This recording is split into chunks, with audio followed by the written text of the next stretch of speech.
ደግሞ ከሞትሽም በኋላ ደግሞ ወደ ሲኦል ትገቢያለሽ ምናምን የሚባሉት ነገሮች እና ደግሞ በምድር ላይ እኛ እያለን ምንድነው በክርስትናና በእስልምና በጣም ሰዎች ብዙ ፋይት ያንተ ነው ትክክል የኔ ነው ትክክል እየተባባለ በጣም ብዙ ሰው ፋይት ያደርጋልና ይሄንን ራሱ ቁጭ ብሎ መስማቱ ፈጣሪ እኔ አንድ ፈጣሪ እንዳለ ነው ማምነው። በክርስትና በእስልምና አንድ ፈጣሪ እንዳለ ነው ማምነው። አሁን ላይ ማለት ስላሴ አታምኝም ማለት ነው? አላምንም። እኔ አላምንም። የማይገባኝ ታሪክ ቢኖር መንፈስ ቅዱስ አብ ወልድ ምናምን ካልኩ ሶስት አምላክ እንዳለና ብዬ ስለማስብ አላምንም። ይሄ ስላሴ የሚባለው ነገር አላምንም። እና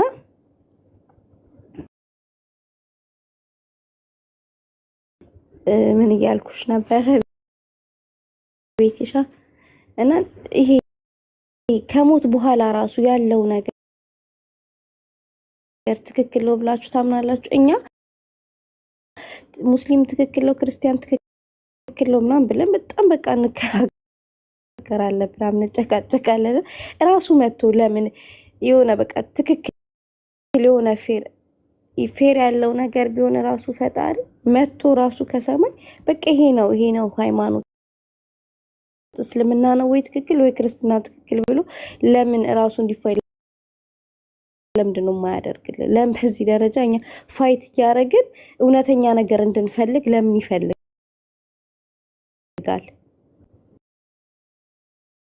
ለምን በቃ ለምን እንድንፈልገው ይፈልጋል? ለምን እሱ እውነቱን ነግሮ ከዛ የመረጠው ይምረጠው ያልመረጠው አይምረጠው።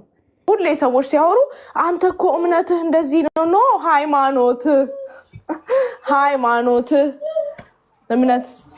እምነት ውስጣችን ያለ ነው። ሃይማኖት የሚዳሰስ የሚነካ ነው። ግን ይሄ ሁሉ ለምንድን ነው የሚሆነው ላልሽው እኔም ይሄን ጥያቄ ጠይቄ ነበርና በነፃ ህይወታችን ሩሃችን ነፍሳችን በነፃ ተሰጠችን አይደለ? ያቺን በነፃ የተሰጠችን ነገር እንዴት ነው አስቀጥለን ነው ወደ ቃል ተገባልን ስፍራ የምንሄደው ነው? ቻሌንጅ ባይኖር ኖሮ ህይወት ይሰለችሻል። ሆነስሊ ልንገርሽ፣ ቻሌንጅ ባይኖር ይሄ ሁሉ መከራ ባይኖር ፕሮባብሊ አሁን ላይ የሆኑ የማይሆኑ ነገሮች እያደረግን ነበር። ቢካዝ there's nothing የምንለፋው ነገር የለም፣ ምን ጠይቀው ነገር የለም። እንዳልሽውም እግዚአብሔር እኔ ነኝ ብሎን የሚያምን ይመን የማያምን ይመን ላልሽው it doesn't work like that። ሰው ሲታመም እኛ በእስልምና ለበጎ ነው አላህ ይቅር ሊለው ነው እስከዛሬ ላጠፋው ጥፋት ብለን ነው። ኢቭን መታመምን ታመሽ መሰቃየት ራሱ እንደ ጥሩ ልትወስጂው ትችያለሽ። አላህ ሊቅር ሊለኝ ነው የሚለው ኮንሴፕት ስላለ ማለት ነውና ብዙ ለምን እንደዛ ሳይሆን አደ እንደደደም እምነትሽን አይደለም ሃይማኖትሽን የሚጠይቅሽ የለም። ገባሽ? የመጨረሻው ጊዜም ወይም ከመቃብርም ስትቀሰቀሺ ወይም ሰዎች ቀብረውሽ ካንቺ 5 ክንድና 4 ክንድ እንደራቁም የምትጠየቂው ስለ ሃይማኖትሽ አይደለም። አሁን ላልሽው ያንተ ሃይማኖት የእንትና ሃይማኖት የሚለው ጭራሽ ሃይማኖት ኩዌስችን ውስጥ ራሱ አይገባም። እንኳን ሃይማኖት ጥሩ ስራሽ እንኳን ኩዌስችን ውስጥ አይገባም። ላይክ ኩዌስችን ውስጥ አይገባም ለማለት ፈልጌ ሳይሆን none of you ማናችሁም በጥሩ ስራችሁ ጀነት አትገቡም ብሏል መሐመድ ብሎስ የምታውቁት ከሆነ ማናችሁም በጥሩ none of you will enter heaven by your good deeds but በአላህ ወይ በእግዚአብሔር ወይ በጋድ ረህመት ሜርሲ ቢሆን እንጂ አስበሻል? ማናችንም ንጹህ የለንም እዚህ ምድር ላይ። ንጹህ ለመሆንም ፐርፌክሽንን ብትጠሪ ሁሌ ጉድለት አይጠፋም።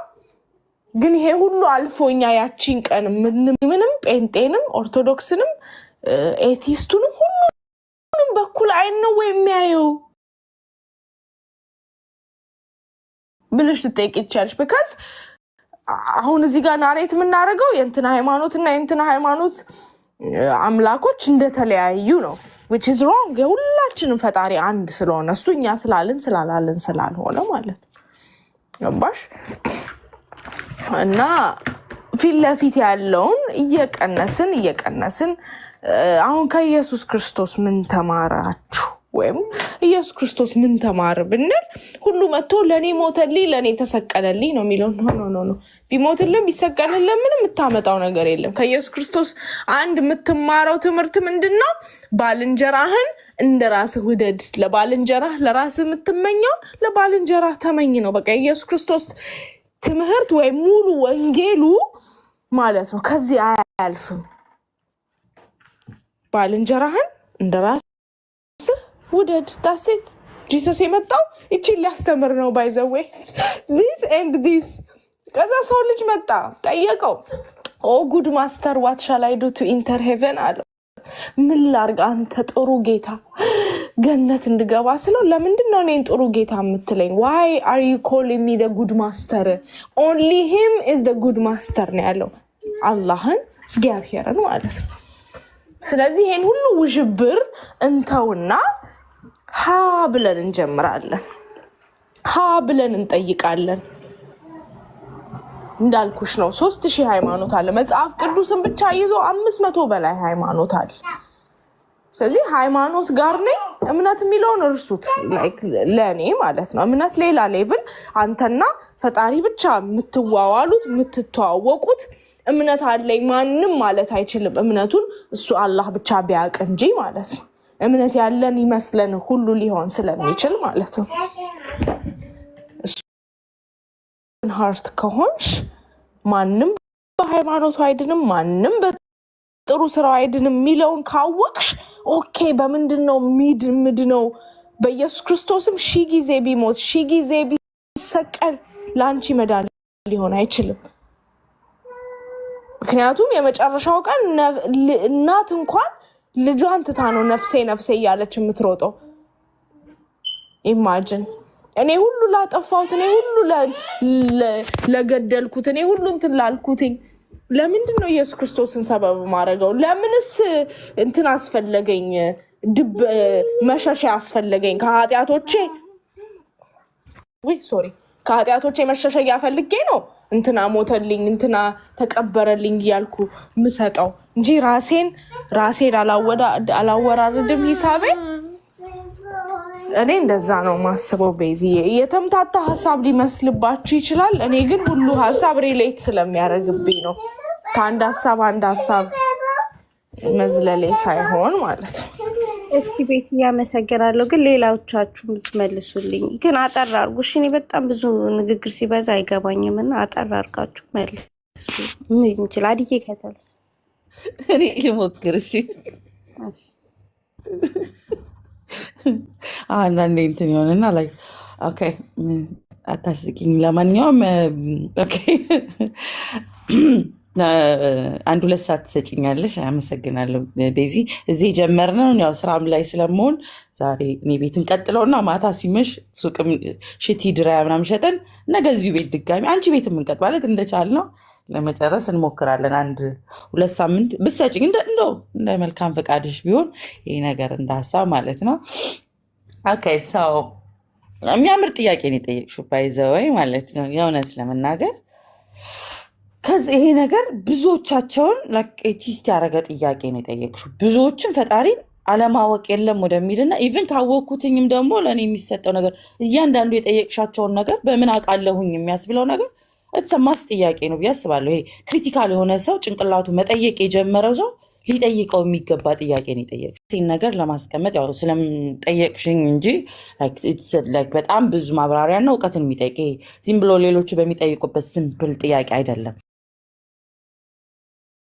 ጥያቄውን ራሱ መረዳት ያስፈልገናል ብዬ አስባለሁ። የጠየቀችውን ጥያቄ ኦኬ ሰው ያንን ካልኩኝ በኋላ ለእኔ ያንን እንዴት አወቅሽ ነው መጀመሪያ ቢጊኒንግ። በገነትና በገሃነም የሚያስፈራራኝን ነገር በመጽሐፍ እንደዚህ የተባለውን ነገር እሱ ራሱ መሆኑን ማወቅ ራሱ ሌላ ሰርች የሚፈልግ የልብ ጥያቄ የሚጠይቅ ባላይክ ብለው this is the answer ቢሉሽ ትክክል ላይሆን ይችላል። ግን አንቺ ሲክ ስታረጊው ከሶልሽ ጋር ቤቴልም ስታወራ የነበረውን እኔ እንዳገኘኋት ከሆነ your soul talk to you like የኤግዚስተንስ ቦዲ እንደምትዩ የፈጣሪ ብለሽ እንደምታስቢው your soul ውስጥሽ ያለው you conscious mind ማደራጀት አንዳንዴ አይነካልሽም ውስጥሽን ስትል ሲክ ያደርጋል፣ ይራባል፣ ሶል ትራባለች። ያ ሶል ረሃቧን ሳትስፋይ ሊያደርጋት የሚችለው የፈጣሪዋን ፍለጋ ያ ቦታ ነው ብዬ አምናለሁ። ያ ደግሞ ተፈጥሮ ራሱ ይመሰክራል። who created me የሚለውን ፈጣሪውን ሊመሰክር የተቀመጠ ስለሆነ በራሴ የደረሰውን ስለማውቀው ነው። ተንፈላሽ በቃ ነው አጋዳ አንሰር ብዬ በተቀመጥኩበት ላይካወዝም ፒስ ሰላማዊ ከሆንኩበት ቦታ ፈጣሪ አንድ ነው፣ አላህ ነው፣ አይወልድም አይወለድም፣ ከሱም ውጭ የለም ብዬ ስቲክ እንዳረግ ያደረገኝ ምንድነው የፈጣሪን ፍለጋ ረሃብ። ነፍሴ ትራብ ነበር ለካ ፉል ያ ሳቲስፋክሽኑ አልነበረም። ተደላደልኩ እንጂ በስራ በኑሮ በህይወት በቃ ላይክ በእውቀት ምናምን አወቅኩ ከምል ቦታ ተደላደልኩ እንጂ እውነታውን ነፍሷን ትራብ ነበረ። ብዙ ሰለምቴዎችንም ብዙ ሰዎችንም ስጠይቅ ያ ረሃብ አለ ፈጣሪዋን ፍለጋ። አሁን የጠየቅሽውን ጥያቄ ኢቭን ሙስሊም ሆነው ረስተው ተደላድሎ የተቀመጡ ፈጣሪያቸው አንድ መሆኑን እያወቁ ፍልስስ ያሉ አሉ። ያ ረሃብ አልተራቡም። ልክ ሲራቡ ግን እንዴ ለካ ተረሳስቻለሁ። ላይክ የምታደርጋቸው ድርጊቶች፣ ህይወትሽ ላይ የምትገለጫቸው እያንዳንዱ ነገሮች መቀየር ይጀምራል። ደስ የሚለው ነገር እስልምና ውስጥ ያለው ፈጣሪያችን አለ እኔ አምላክ አንድ መሆኑ ራሱ የተናገረበት አስተምሮት ላይ በመቀመጤ አም ጀስት ግላድ። ብዙዎቹን የባክግራውንድ ያለፈ ነገሮችን እንዲህ ብሎ የሚያውሳቱ እኔን ራሱ እንደምታውቂው የማልቀበላቸው መጽሐፍቶች እንዲህ ነበረ ጆርኒ እንዲህ ነበረ የዓለምን ሁኔታዎች መናገሩ ፊውቸርን ማሳወቁ የፈጣሪን አለ አዎ ፈጣሪ ነው ይሄ ነው ትክክለኛ ከዚህ የነፍሴን ጥያቄ ሲሄድም እንደማየው ፕሮሚሱ ለእኔ ሳቲስፋይንግ ለእኔ ፈጣሪን ዳት ረሃብ ፉል አድርጎልኛል። ሌላኛው ሁለተኛ ፖይንተሬ እንዳልኩሽ ተፈጥሮ ነው። አንደኛው የጭንቅላትሽ ፍላጎት ልተኛ ብትይ እንኳን የማያስተኛው ሲኪንግ ፍላጎት ነው። ሁለተኛ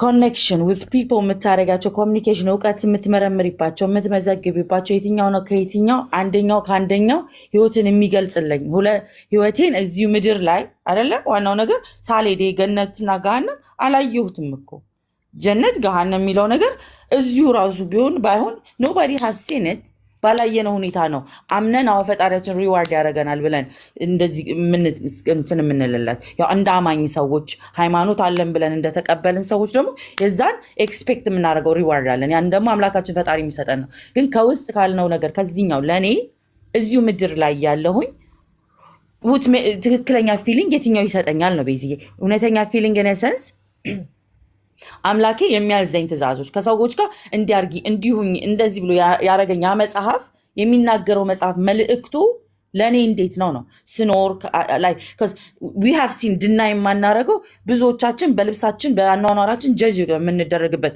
ኢንቫይሮንመንት ላይ እዚህ በምናየው አኗኗር ሽፍን ብላ የምትሄድ ሴት እንደ ንግስት ማንም አይኑን እንኳን አያይባትም። የመከበር ሌቭሉ በጣም ሰፊ ነው። እንደ ሂጃብ ያለች ሴት ብዙም አውቀው ራሳቸውን ለጥፈን ቦዲ ሼፖራችን አርገን ይሁልኝ ብለን ጡት ክራክ የጡት መሃል ምናምን አርገን ይሁን ከምንለው ቦርጭ ቢሰፋ በሰርጀሪ ቢመጠጥ እስል ጀጅመንት ከማያቆመው ኢንቫይሮንመንት አይነ ቢለጠጥ ጸጉር ሂማኔር ቢቀጠል 50 ጊዜ ቢሰፋ እስል ጀጅ በማይደረግበት ኢንቫይሮንመንት ፈጣሪያችን አለ ማዘዙ ይሄንን አለባበስ ራሱ የፈጣሪ ትእዛዝ መሆኑ ሳያንስ ኖርማሊ አይተሽ የትኛዋ ሴት ናት ማንም ሳይነካት ተከብራ ገብታ የምትገባው? ስለዚህ እዚህ ምድር ላይ ያለው እንደ ላይፍ ስታይል እንዲህ 3D ዳይሜንሽን ላይ የምናየው የእስልምና አንድ ቦነስ አፕ፣ ሁለተኛ እንደ ክብር ነው አይደለ? ሁለተኛ ደግሞ ፋይናንሻሊቲ ነው። ሴት ልጅ እንደ ሴት ነው። የወንዶችን አምሶሪ ትንሽ ተጨቆንን ብላችሁ ወታችሁ ፕሮቴስት መውጣት ትችላላችሁ። ባይዘው ወንዶቹ ሙስሊሞች ተበደልን ማለት ትችላላችሁ። በእስልምና አኗኗር ላይ ሴቶች በአጠቃላይ ማለት ነው የሚያገኟቸው እንደ ህይወት ጥቅማ ጥቅም ሰው አይደለው ማይ ማኒ ኢዝ ማይ ማኒ ሂዝ ማኒ ኢዝ ማይ ማኒ። ሶ ምድር ላይ እኔ በጣም ኮምፎርታብል ነኝ።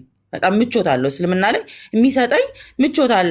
እኔ ግዴታ ወጥቼ ጥሬ ግሬ ላቤን አንጠፍጥፌ ምናምን አይጠበቅብኝም። እስልምና ያንን ሃይማኖት ምድርም ላይ የምቾቴ ሃይማኖት ሰው ያላየሁትን ገነትና ገሃነም ሰው እዚህ ላይ ራሱ ለእኔ ምቾቴ ላይ ነው ማለት ነው። ሰው ልጆቼን አስተዳደግ ላይ ብፈልግ ማለት ነው ብፈልግ ጡቴን እያጠባው ራሴ ተፈጥሮ ፈጣሪ ለሰጠኝ ፕሮሰስ አድርጎ አምጬ ልጄ ለማጠባው ልክ የጋራ ልጃችን እንደወለድኩት ሁላ ኢቨን ማለት ነው ቤቴ ተቀምጫለሁ ስራ አሁን እየሰራው አይደለም ስትይ ነው እዛው በቃ ከነላብሽ ጥረሽ ግረሽ ፈጣሪን እንደው ይቀመጥልኝ ሀጅሩ በሰማይ ብላ ካላስብ በምንድን ምክፈለኝ ወልጄ ጡት አጥብቼ የምጨርስበትን ጊዜ ባለ አይደለ ሰርተ የምታመጣው ለቤት ለምናም ሲሆን ለፖኬት መኒ ለማጠባበት ብትይ ማይክ ራስ ወዳድ ለሆነ ራስ ምቾት ለሚባለው በጣም ምቹ ሃይማኖት ነው።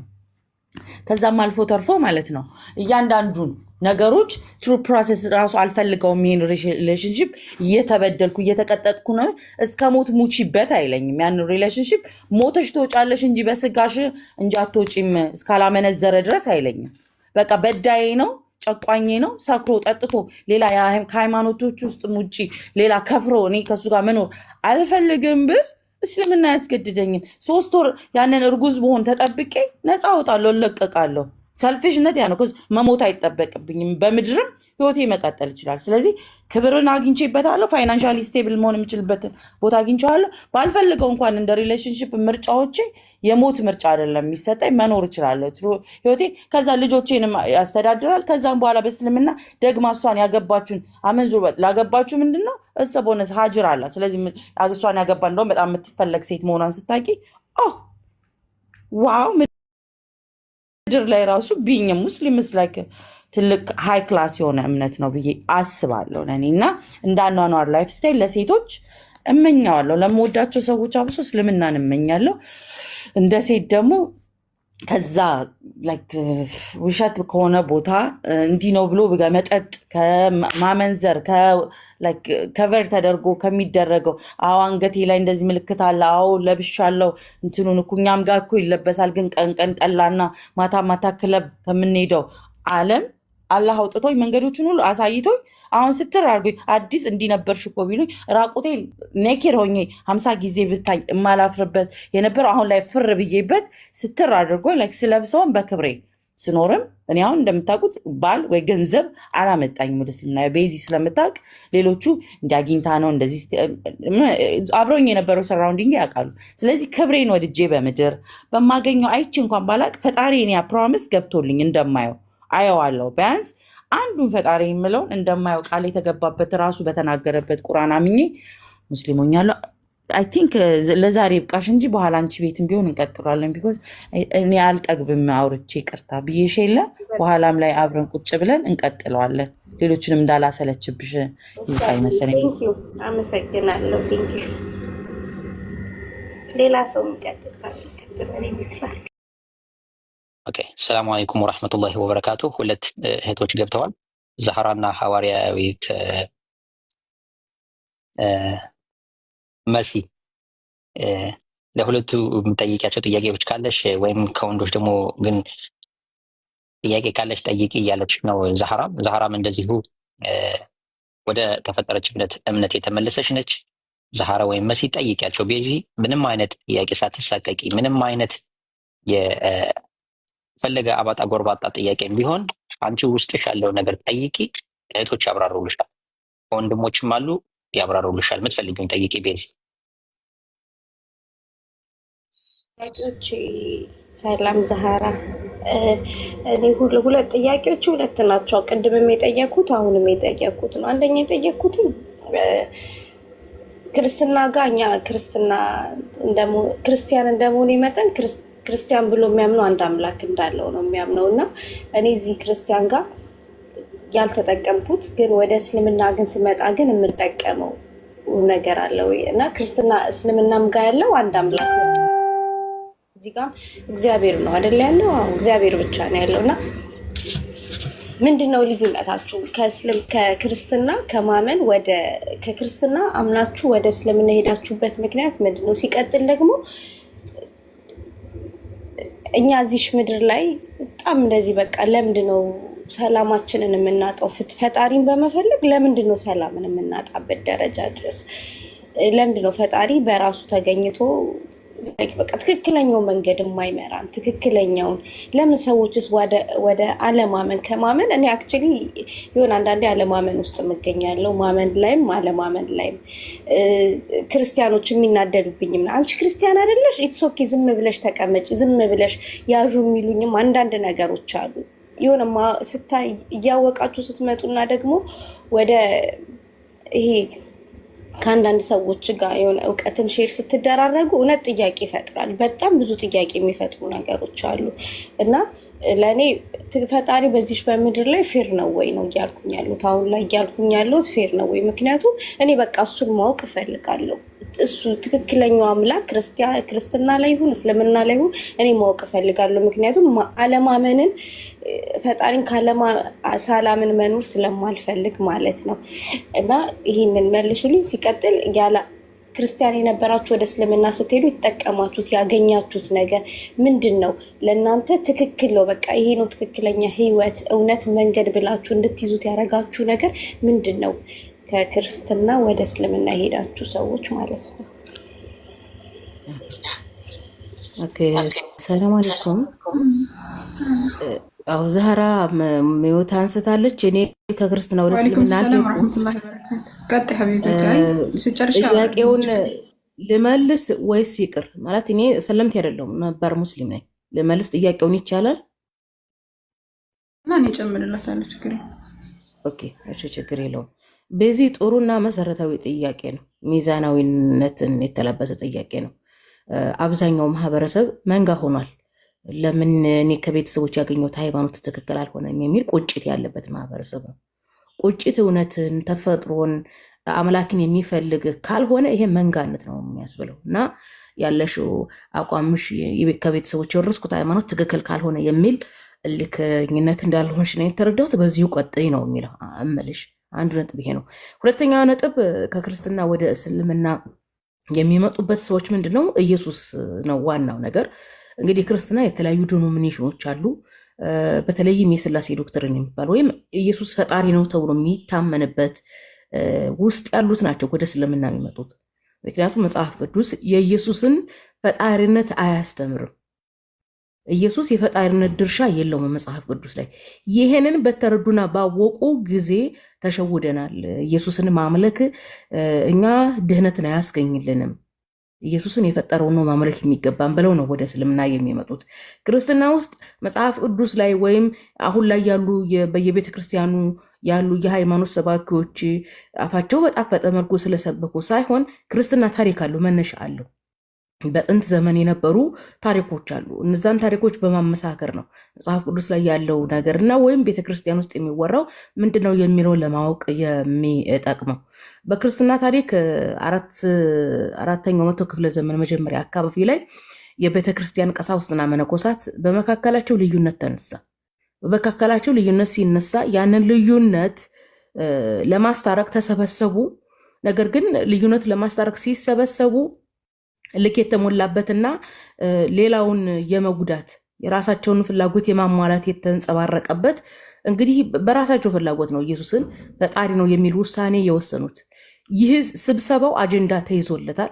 የስብሰባው አጀንዳ የተያዘለት አንቀጽ አለው። የኢትዮጵያ ኦርቶዶክስ ቤተክርስቲያን ይህንን ትምህርቱ አላት፣ አንቀጹ ድረስ ማለት ነው። ፕሮቴስታንትም ታመንበታለች፣ ካቶሊክም ታመንበታለች። ኦኬ፣ ይህ ስብሰባ በተደጋጋሚ ነው የተደረገው። የመጀመሪያው ስብሰባ እንትን ነው ይስማሙበታል። ካቶሊክም ኦርቶዶክስም ፕሮቴስታንትም የስላሴ አማኞች ይስማሙበታል።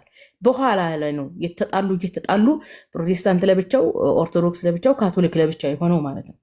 ስለዚህ ኢየሱስ ፈጣሪ ነው መመለክ አለበት፣ ማርያም ፈጣሪን ወልዳለች የሚባለው ይህ አስተምሮና ፍልስፍና ወይም የፈጠራ እምነት የተገኘው ከመነኮሳቱና ከቀሳውስቱ እንጂ የኢየሱስ ክርስቶስ ሐዋርያቶች ኢየሱስ ፈጣሪ ነው ብለው አያምኑ።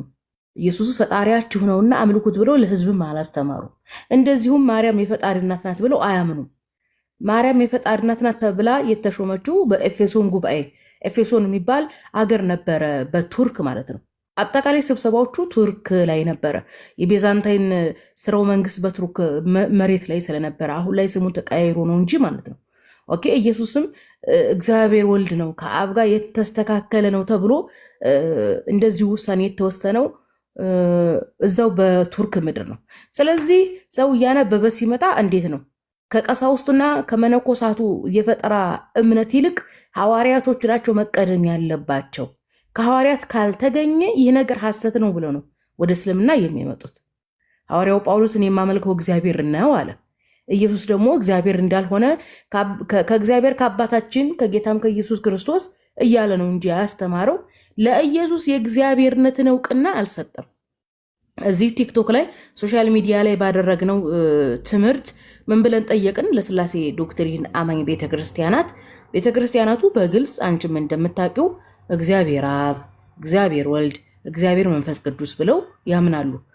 ማርያምንም ወላዲተ እግዚአብሔር ወልድ ብለው ያምናሉ። ኦኬ፣ ይህ ትምህርት ከየት ተገኘ? የትኛው ሐዋርያ ነው ማርያምን ወላዲተ እግዚአብሔር ወልድ ያሏት? የትኛው ሐዋርያ ነው ኢየሱስን እግዚአብሔር ወልድ ያሉ ስንል መልስ የለም፣ መልስ ጠፋ። ስለዚህ መልስ ከጠፋ ሐዋርያት አልሰበኩትም። ሐዋርያትን መምሰል ነው። እኔ እንደ ግል ሐዋርያው ጳውሎስን እወደዋለሁ፣ ምክንያቱም ኢየሱስን አላመለከም። ለዚህም ነው አምላካችን አላሁ ሱብሃነሁ ወተዓላ በመጨረሻ ነቢያችን ሙሐመድን አለይሂ ሰላቱ ወሰላምን ህዝብ እንዲድን የላካቸው የምንለው። ቁርአን ላይ እንደውም አምላካችን አላሁ ሱብሃነሁ ወተዓላ ምን ይላል? አማልክቶቻቸውንና ቀሳውስቶቻቸውን አማልክት አድርገው ያዙ ይላል። ቀሳውስቶቻቸውንና መነኮሳቶቻቸውን አማልክት አድርገው ያዙ ብሎ ማለት እነዚህ ቀሳውስትና መነኮሳት ህግ ያወጡና ለህዝብ ይህንን ህግ ተግብሩ ብለው መናገር ማለት ነው። ያ ህግ ከአምላክ ካልተገኘ፣ ከነቢያት ካልተገኘ፣ ከሐዋርያት ካልተገኘ ተቀባይነት የለውም። ያ ህግ ማለት ላስረዳሽ፣ ዶግማና ቀኖና ይባላል። አሁን በኦርቶዶክስ ቤተክርስቲያን ዶግማዋ ቀኖና ይባላል። ዶግማ ማለት አዋጅ ማለት ነው። ቀኖና ማለት ህግ ማለት ነው። መጀመሪያ ቀሳውስቱና መነኮሳቱ ይሰበሰቡና ይህን ህግ እንዲህ እንበለው ይህን እንዲህ እናደርገው ይሉና ያወጡና ከተስማሙበት ምን ያደርጋሉ? ዶግማ ያደርጉታል። በአዋጅ ያስነግራሉ። ማርያም የፈጣሪ እናት ናት የተባለው በአዋጅ ተነግሮ ነው። ኢየሱስ ፈጣሪ ነው የተባለው በአዋጅ ተነግሮ ነው። ልክ መንግስት በሆነ አካባቢ ችግር ሲነሳ፣ ጸጥታ ችግር ሲነሳ እዛ አካባቢ አንደኛ ኮማንድ ፖስት ይይዛል፣ ሌሎች አዳዲስ ህጎችን ያወጣል። ጸጥታው እስከሚረጋጋ ድረስ አዳዲስ ህጎችን ያወጣል። ስብሰባ ይጠራል። ስብሰባ ጠርቶ አዳዲስ ህጎችን ካወጣ በኋላ መግለጫ ያወጣል። መግለጫ የሚያወጣው ምንድነው? ህዝቡ ያንን ነገር እንዲተገብር ማለት ነው። በዚህ መልክ ነው እንግዲህ ኢየሱስ እየተመለከ ያለው፣ ማርያም የፈጣሪ እናት ናት እየተባለ ያለው እንጂ ከሐዋርያት የተገኘ አይደለም። ለዚህም ነው እየሰለሙ ያሉት እልሻለሁኝ። በተደጋጋሚም ኢየሱስ ፈጣሪ ነው፣ ኢየሱስ ፈጣሪ ነው ይላሉ። ኦኬ፣ ኢየሱስ ፈጣሪ ከሆነ ፈጣሪ የሆነ ነገር ሊመለክ ይገባዋል። መጽሐፍ ቅዱስ ላይ ግን ለኢየሱስ የቀረበ አንዳች አምልኮት የለም። የአምልኮ መስፈርቶች አሉ። ለምሳሌ አምልኮ ራሱ አንድ መስዋዕት አለ። እግዚአብሔር ጸሎቴን ይሰማኛል፣ ጸሎት ማቅረብ አለ፣ ስግደት አለ፣ ጾም አለ፣ ጸሎት አለ፣ ውዳሴ አለ። እነዚህ ነገሮች ለእግዚአብሔር ነው የቀረቡት እንጂ ለኢየሱስ አልቀረቡም። እንዲህ ይላል፣ እግዚአብሔር ጸሎቴን ሰማኝ ተብሏል። እግዚአብሔርን አምልኩት ተብሎ ተጽፏል። ለእግዚአብሔር ዘምሩ ተብሎ ተጽፏል። እግዚአብሔርን አወድሱት ተብሎ ተጽፏል። ያኔ ጾም ለእግዚአብሔር እንደሚቀርብ ተቀምጧል። ኦኬ፣ እግዚአብሔርም ጸሎትን እንደሚሰማ ተቀምጧል። ነገር ግን ለኢየሱስ ዘምሩ የሚል የለም። ኢየሱስ ጸሎት ይሰማል የሚል የለም። ኢየሱስን አወድሱት የሚል የለም። ኢየሱስን አምልኩት የሚል የለም። እንደዚህ ከሌለ እንዱ በደረቁ ነው ወይ አምላክ አምላክ የሚባለው ነው ጥያቄያችን። ስለዚህ መጽሐፍ ቅዱሱ በደንብ መነበብ አለበት። መጽሐፍ ቅዱስ ደግሞ የሚገርም መጽሐፍ ነው። ነገር ሰውንና ፈጣሪን እንድትለይ የቃላት አጠቃቀሞቹ ራሱ ስማርት ናቸው። አሁን 5 አይነት መጠሪያዎች አሉ። ደግመሽ መጽሐፍ ቅዱስን ማንበብ ከፈለግሽ እንዲረዳሽ ነው የምነግርሽ። የመጨረሻ ንግግሬ ነው። አብ፣ እግዚአብሔር፣ ፈጣሪ፣ ጌታ፣ አምላክ የሚሉ እነዚህ 5 ቃላቶች አሉ። ከነዚህ 5 ቃላቶች መካከል አብ ከአብ ውጭ ማንም አብ አልተባለም። ከአብ ውጭ ማንም እግዚአብሔር አልተባለም። ከአብ ውጭ ማንም ፈጣሪ አልተባለም።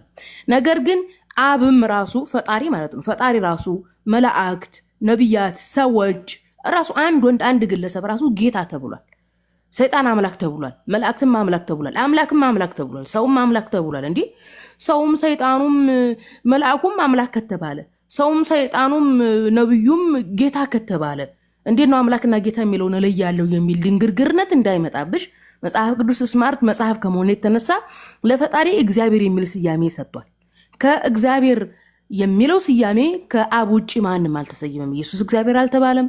ኢየሱስ አብ አልተባለም። ኢየሱስ ፈጣሪ አልተባለም። አንዱ ነጥብ ይሄ ነው። መጽሐፍ ቅዱስ ላይ የወረቀቱ መጽሐፍ ቅዱስ ስታነቢ በቶፒክ ተነጥልጥሉ ርዕስ ይሰጠዋል። ርዕሱ ስለምን እንደሚያወራ ያስረዳሻል።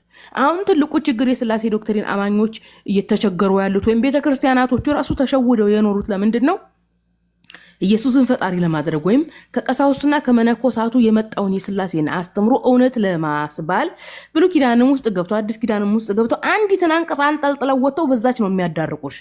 ያቺ አንቀጽ ከየት ነው የወጣችሁ ብለሽ መሄድ፣ ከምንኛው ቶፒክ ነው የተመዘችው ብለሽ ማየት ነው። ስለዚህ በአማርኛ ቋንቋ ውስጥ ስርዓተ ነጥብ ራሱ ጥቅም አለው። ሐሳቦች በስርዓተ ነጥብ ካልተለዩ የሐሳብ መደበላለቅ ይመጣል። ስለዚህ አራት ነጥብም ጥቅም አለው። ስታነቢ በምንድን በአራት ነጥብ ነው የተዘጋው? በድርብ ሰረዝ ነው የተዘጋው። ነጠላ ሰረዝ አለው፣ ትምህርት ተጠቅሳለሁ የሚለውም ዋጋ አለው። ቶፒ ርዕሱ ምን ተሰጥቶታል? ትምህርት ቤት እኮ አማርኛ ቋንቋ የተማርነው እኮ ርዕስ ይሰጣል። ለምሳሌ ዘጠናዎች ላይ እኛ ስንማር ብልጧ ጦጢት የሚል ነበር። ውሃ፣ ወተት እየተባለ ርዕስ ተሰጥቷል። ውሃ የተባለው ስለ ውሃ ሊያስተምረን ነው። ወተት የተባለው ስለ ወተት ሊያስተምረን ነው። ስለዚህ ቶፒክ የሚሰጠው ራሱ ሊያድን ነው። እኔ እዚህ ሶሻል ሚዲያ ላይ ስመጣ ስርዓተ ነጥብ አጠቃቀም አያውቅም። አንድ ትልቅ ቄሱ ነው፣ የሃይማኖት አባቱ ነው። እንዲያረ ነውር ነው። የስርዓተ ነጥብ አጠቃቀም ለቋንቋ ትልቁ ነገር ነው። እና ይሄንን ይመስላል። ካልገባሽ መጠየቅ ትቻለሽ። መጽሐፍ ቅዱስን ደግመሽ አንብቢ። በተለይም አዲስ ኪዳን ላይ የጳውሎስን ደብዳቤ፣ የጴጥሮስን ደብዳቤ፣ የያዕቆብን ደብዳቤ፣ የማቴዎስ ወንጌልን፣ አራቱን ወንጌል ፎከስ አድርገሽ ቶፒኳን ስርዓተ ነጥቧን አውዱን ተከትለሽ አንብበሽ ከላይና ከታች ምን ይላል የሚለውን አንብበሽ እኛን ታዘቢን። የክርስቶስን መለኮትነት ካገኘሽ ወል ካላገኘሽ ወይም ብዥ የሚልብሽ ጥያቄ ካለ እዚህ ጋር ምን ለማለት ፈልጎ ነው ብለሽ ራስሽ ጋር ተነጋገሪ። በመጀመሪያ ራስሽ ጋር ተነጋግረሽ መፍትሄ ካላገኘሽ አምጪውና ጥቅሱን እንነጋገርበታለን። በተለይ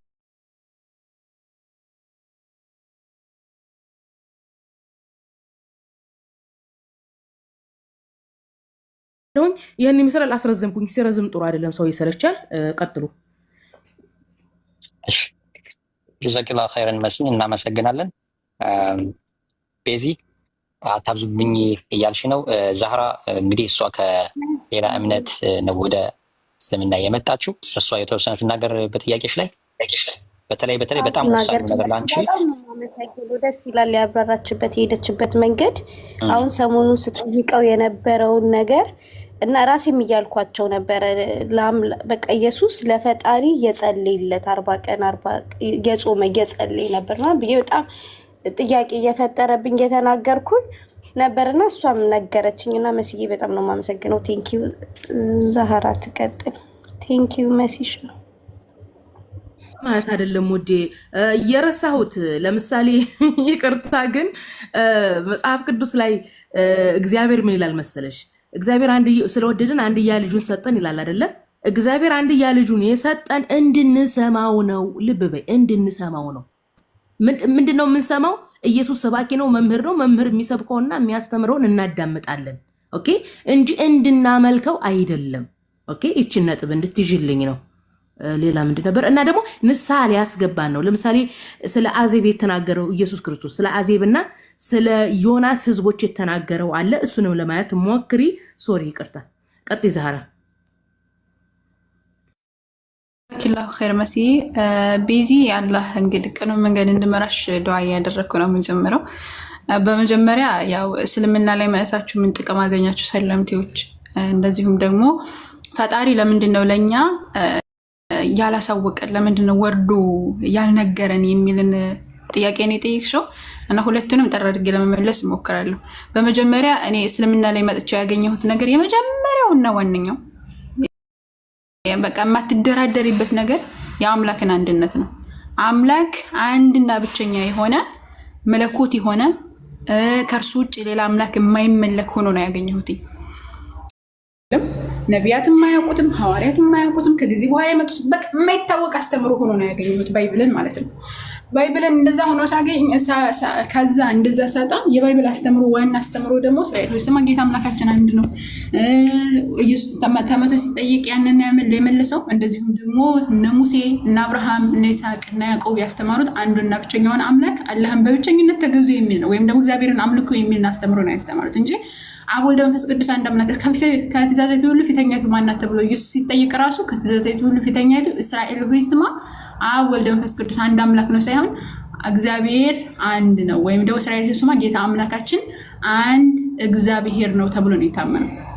ስለዚህ ይሄንን አስተምሮ ሐዋርያት እና ነቢያት ካላስተማሩ ታዲያ ማን አስተማሩ የሚልን ሐሳቤ ጥርጣሬ ውስጥ እንዲገባ አደረገኝ። ከዛ በኋላ ቁርአን ላይ መጥቼ ሳነብ ደግሞ አንዱና ብቸኛውን አምላክ ኢላሁኩም ኢላሁን ዋሂድ አምላካቸው አንድ አምላክ ብቻ ነው የሚል ነቢያት አስተምሯል። ለምሳሌ በምዕራፍ 21 ከቁጥር 25 ላይ ከአንተ በፊት እነሆ ከኔ ሌላ አምላክ የለምና አምልኩኝ በማለት ወደ እርሱ የምናወርድልን ቢሆን እንጂ ከመልእክተኛ እንድንማለክ ነው ማለት።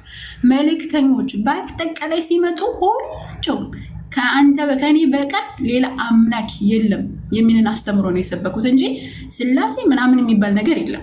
ሲቀጥል ደግሞ ስላሴን ተቃውሞታን ቁርአን አማልክት ሶስት ናቸው አትበሉ፣ ተከልከሉ፣ ለእናንተ የተሻለ ይሆናል፣ አምላካቸው አንድ አምላክ ብቻ ነው እያለ አምላካችን አላህ ሱብሓነሁ ወተዓላ ይናገራል። ነቢያቶች ሁሉ ሲያስተምሩ የነበረው ይህን እንደነበረ አምላካችን አላህ አዘ ወጀል በጣም በግልጽ አድርጎ አስቀምጧል ማለት ነው። ለምሳሌ በምዕራፍ 20 ቁጥር 32 ላይ በውስጣቸው ከእነርሱ ለሆነ መልእክተኛ አላህን አምልኩ ከእርሱ በቀር ሌላ አምላክ የላችሁም ማለኩም ሚን ኢላሂን ገይሩ ከእርሱ ውጭ ሌላ አምላክ የላችሁም የሚል አስተምሮ ነው የሰበኩት ብሎ አምላካችን አላህ ሱብሓነሁ ወተዓላ ነግሮናል። ሌላም እነ ኑህ እነ ይስሐቅ እነ ያዕቆብ እነ አብርሃም ሁላቸውም ሲሰብኩ ማለኩም ሚን ኢላሂን ገይሩ ከእርሱ ውጭ ሌላ አምላክ የላችሁም የሚልን አስተምሮ ሰብከዋን የሚልን አስተምሮ ቁርአን ላይ ያገኘው። ስለዚህ ቁርአንን አስተምሮ ስትመለከቱ እነዚህም በቃ ዋና አስተምሮ ታገኛለች። ለምሳሌ ሱረቱል ኢኽላስ ላይ በል ይላል አምላካችን በል እርሱ አላህ አንድ ነው አለ። አላህ አንድና ብቸኛ ነው። ግልጽ ነው። በል እርሱ አላህ አንድ ነው። አላህ ማነው? በል እርሱ አላህ አንድ ነው ካለ በኋላ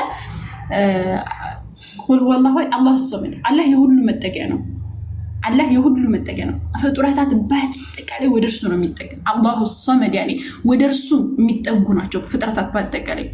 ለም የሊድ አለ አልወለደም። ይሄ ወለደ ልጁ ምናምን የሚባል ነገር ለአምላክ የሚገባው አይደለም። አንድና ብቸኛ ነው።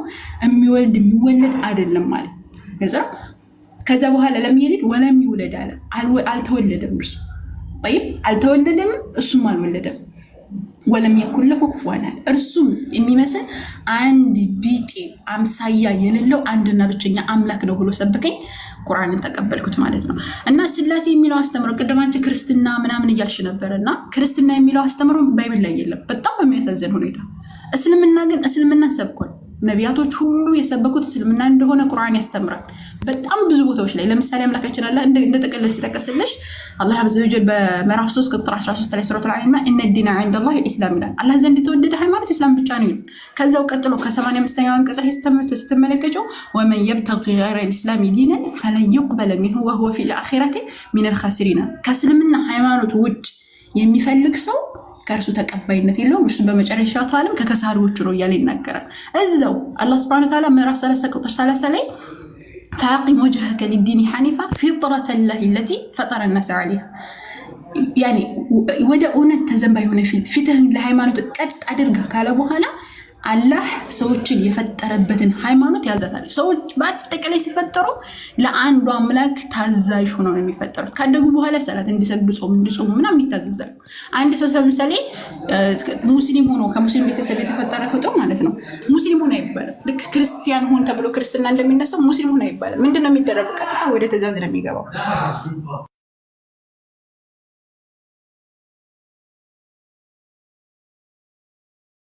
እንደዛ ነው። አሁን ምንድነው ታዲያ አሁን ምንድነው በጣም ብዙ ነገራቶችን መጥቀስ ይቻላል ስለተጠራሁ ነው። እና ለምንድነው ታዲያ አሁን እኛ አምላክ ወደዚህ ዓለም መጥቶ አሁን እንደዚህ ከሆነ እኔ ሄድኩበት አንዱና ብቸኛውን አምላክ ነው። ሌላ ብዙ ነገራቶች አሉ በነገራችን ላይ እስልምና ፊጥራ ነው። አሁን ሱረት ምዕራፍ 30 ቁጥር 30 ሰው ልጅ የተፈጠረበት ፊጥራ ነው። በቃ እያንዳንዱ ህይወትሽን የሚያስተካክል በቃ ምንም ነገር ፈልጊ እስልምና ውስጥ ታገኛለሽ። ምንም ነገር ነው የምልሽ ምንም ነገር ከጥርስ መፋቅ ሊሆን ይችላል።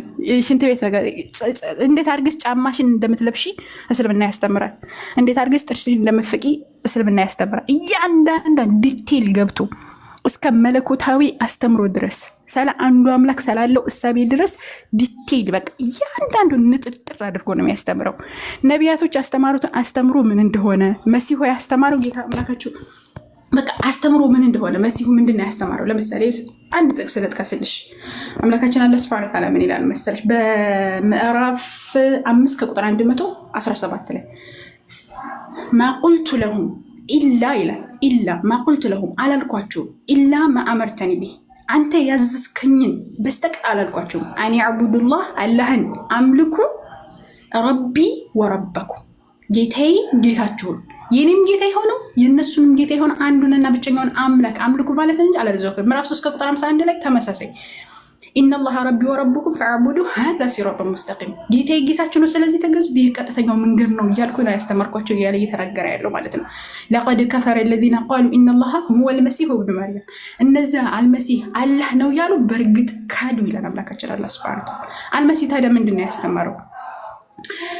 ወቃለ አልመሲህ መሲህም አለ ያ በኒ እስራኤል እናንተ እስራኤል ሰዎች ወይ ዕቡዱላህ አላህን አምልኩ፣ ረቢ ወረቡኩም ጌታዬን ጌታችሁን፣ እነሁ መን ዩሽሪክ ቢላህ በአላህ የሚያጋራ ሰው እኮ ፈቀድ ሐረመ አላሁ ዐለይሂ ልጀነ አላህ ሱብሓነሁ ወተዓላ ሐረመ አላሁ ዐለይሂ ልጀነ ጀነትን እርም አድርጎበታል። ወመእዋሁ ናር እሳት ምግብ ይሆናታል።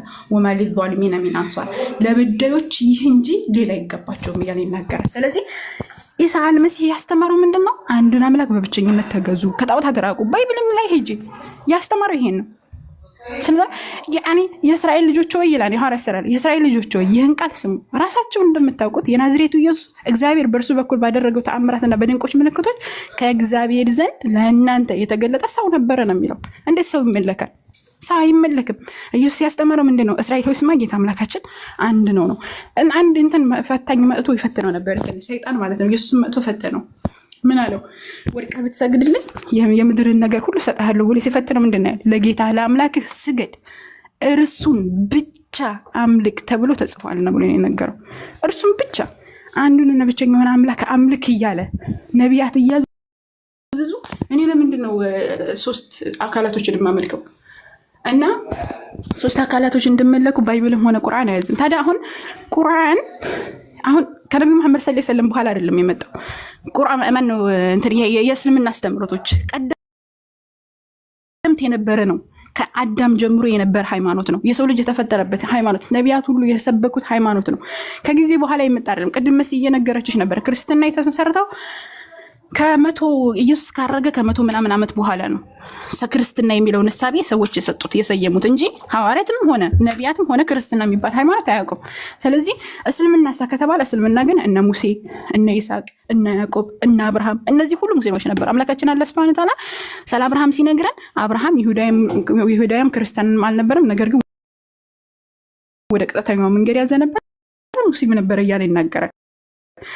ስለ ኢሳ ሲናገር ወደ ሐዋርያትን በእኔና በመልእክተኛ እመኑ ብዬ ባዘዝኩ ጊዜ አመንን፣ እኛ ሙስሊሞች መሆናችንን መስከራሉ እያለ ይናገራል። ስለ ዮሴፍ ሲናገር ዮሴፍ ሙስሊም አድርገህ ግደለኝ እያለ ይናገራል። ስለ ያዕቆብ ሲናገር ሙስሊም አድርገህ ልጆችንም እኔንም ግደለኝ እያለ ይናገራል። እና ሙስሊሞች ነበሩ። ስለዚህ እስልምና የተፈጥሮ ሃይማኖት ነው፣ የነቢያት ሃይማኖት ነው። ነገር ግን አሁን አምላካችን አላህ ሱብሓነሁ ወተዓላ የሚነግረና ባይብል ራሱ ይነግረናል እንደተበረዘ ማለት ነው። እንደተበረዘ አሁን ማርቆስ 16 ከቁጥር 8 ጀምሮ አሁን አዲሱ ይሄ እናንተ ያከያዛችሁት መጽሐፍ ላይ የለም። እናንተ ከመጽሐፋችሁት ላይ አለ፣ ነገር ግን ዋናው ጥንታዊ ማኑስክሪፕት የሚባል ነገር ላይ የለም። ስለዚህ የሌለ ነገር ስለሆነ እያመጡ እየጨመሩ እየቀነሱ የራሳቸውን እሳቤ እየሰጡበት ስለሆነ አስተምሮ ትክክል ሳይሆን ቀረ ማለት ነው። ስለዚህ ቁርአን እውነቱን ከውሸት የሚለየው መጽሐፍ መጥቶ ትክክለኛው አስተምሮ የነቢያት አስተምሮ ይሄ ነው።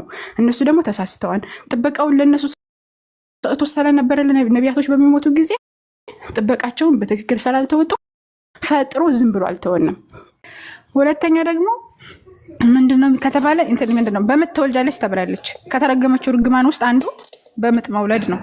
3ኛ እርግማን ደግሞ የወር አበባ ማየት። የወር አበባ ማየት ራሱ እርግማን ነው፣ እንደ ባይብል ማለት ነው። እርግማን ነው። ከመርገምት በጸዱ ጊዜ ምናምን እያለ ይናገራል። ማርያም ራሱ ያን መርገምት ራሱ በጸዳች ጊዜ ኢየሱስ ክርስቶስን እንትን ለማለት ስትሄድ ተመለከቻለሽ። እና ይህ እርግማን ነው። ይሄ ምንድን ነው የሚባለው? የመጣ እርግማን ነው ከሔዋን ቅጠሉን በመብላቷ ምክንያት ማለት ነው። ያ ከሆነ ይሄ እርግማን ከሆነ ይሄ የተረገሙት እርግማን ከሆነ ጳውሎስ ደግሞ ሲያስተምር ምን ብሏል? በመስቀል ላይ የተሰቀለ ሁሉ የተረገመ ነው ተብሎ ተጽፏል። ስለዚህ ኢየሱስ ክርስቶስ መጥቶ አለ ከእርግማን ሁሉ ዋጀን። የተረገሙት እርግማን ምንድን ነው? በበላህ ቀን ሞትን ትሞታለህ። ሰርተህ ጠረህ ትበላለህ ምናምን የሚል እርግማን ነው አይደለም? እባቡም ተረግሟል። እባቡም ደግሞ የተረግመው ምንድነው? በህይወት እስካለ በሆድህ በልብህ ትጓዛለህ፣ በልብህ ትሄዳለህ። እንደዚሁም ደግሞ ወደ አፈር ምንድነው አፈርን ትበላለህ ምናምን የሚልን ነገር እግዚአብሔር ረግሞታል ለእባብ።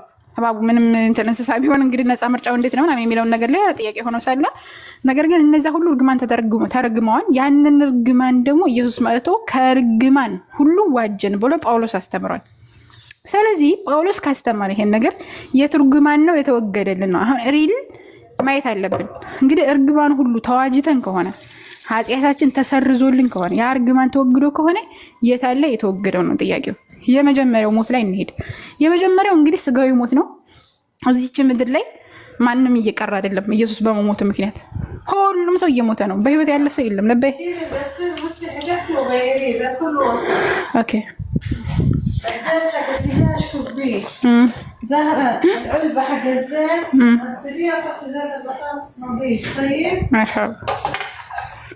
እና ምንድነው አሁን የመጀመሪያው ስጋዊ ሞት ነው። ስጋዊ ሞት እየተወገደልን አይደለም። አሁንም ድረስ የማይሞት አለ የለም።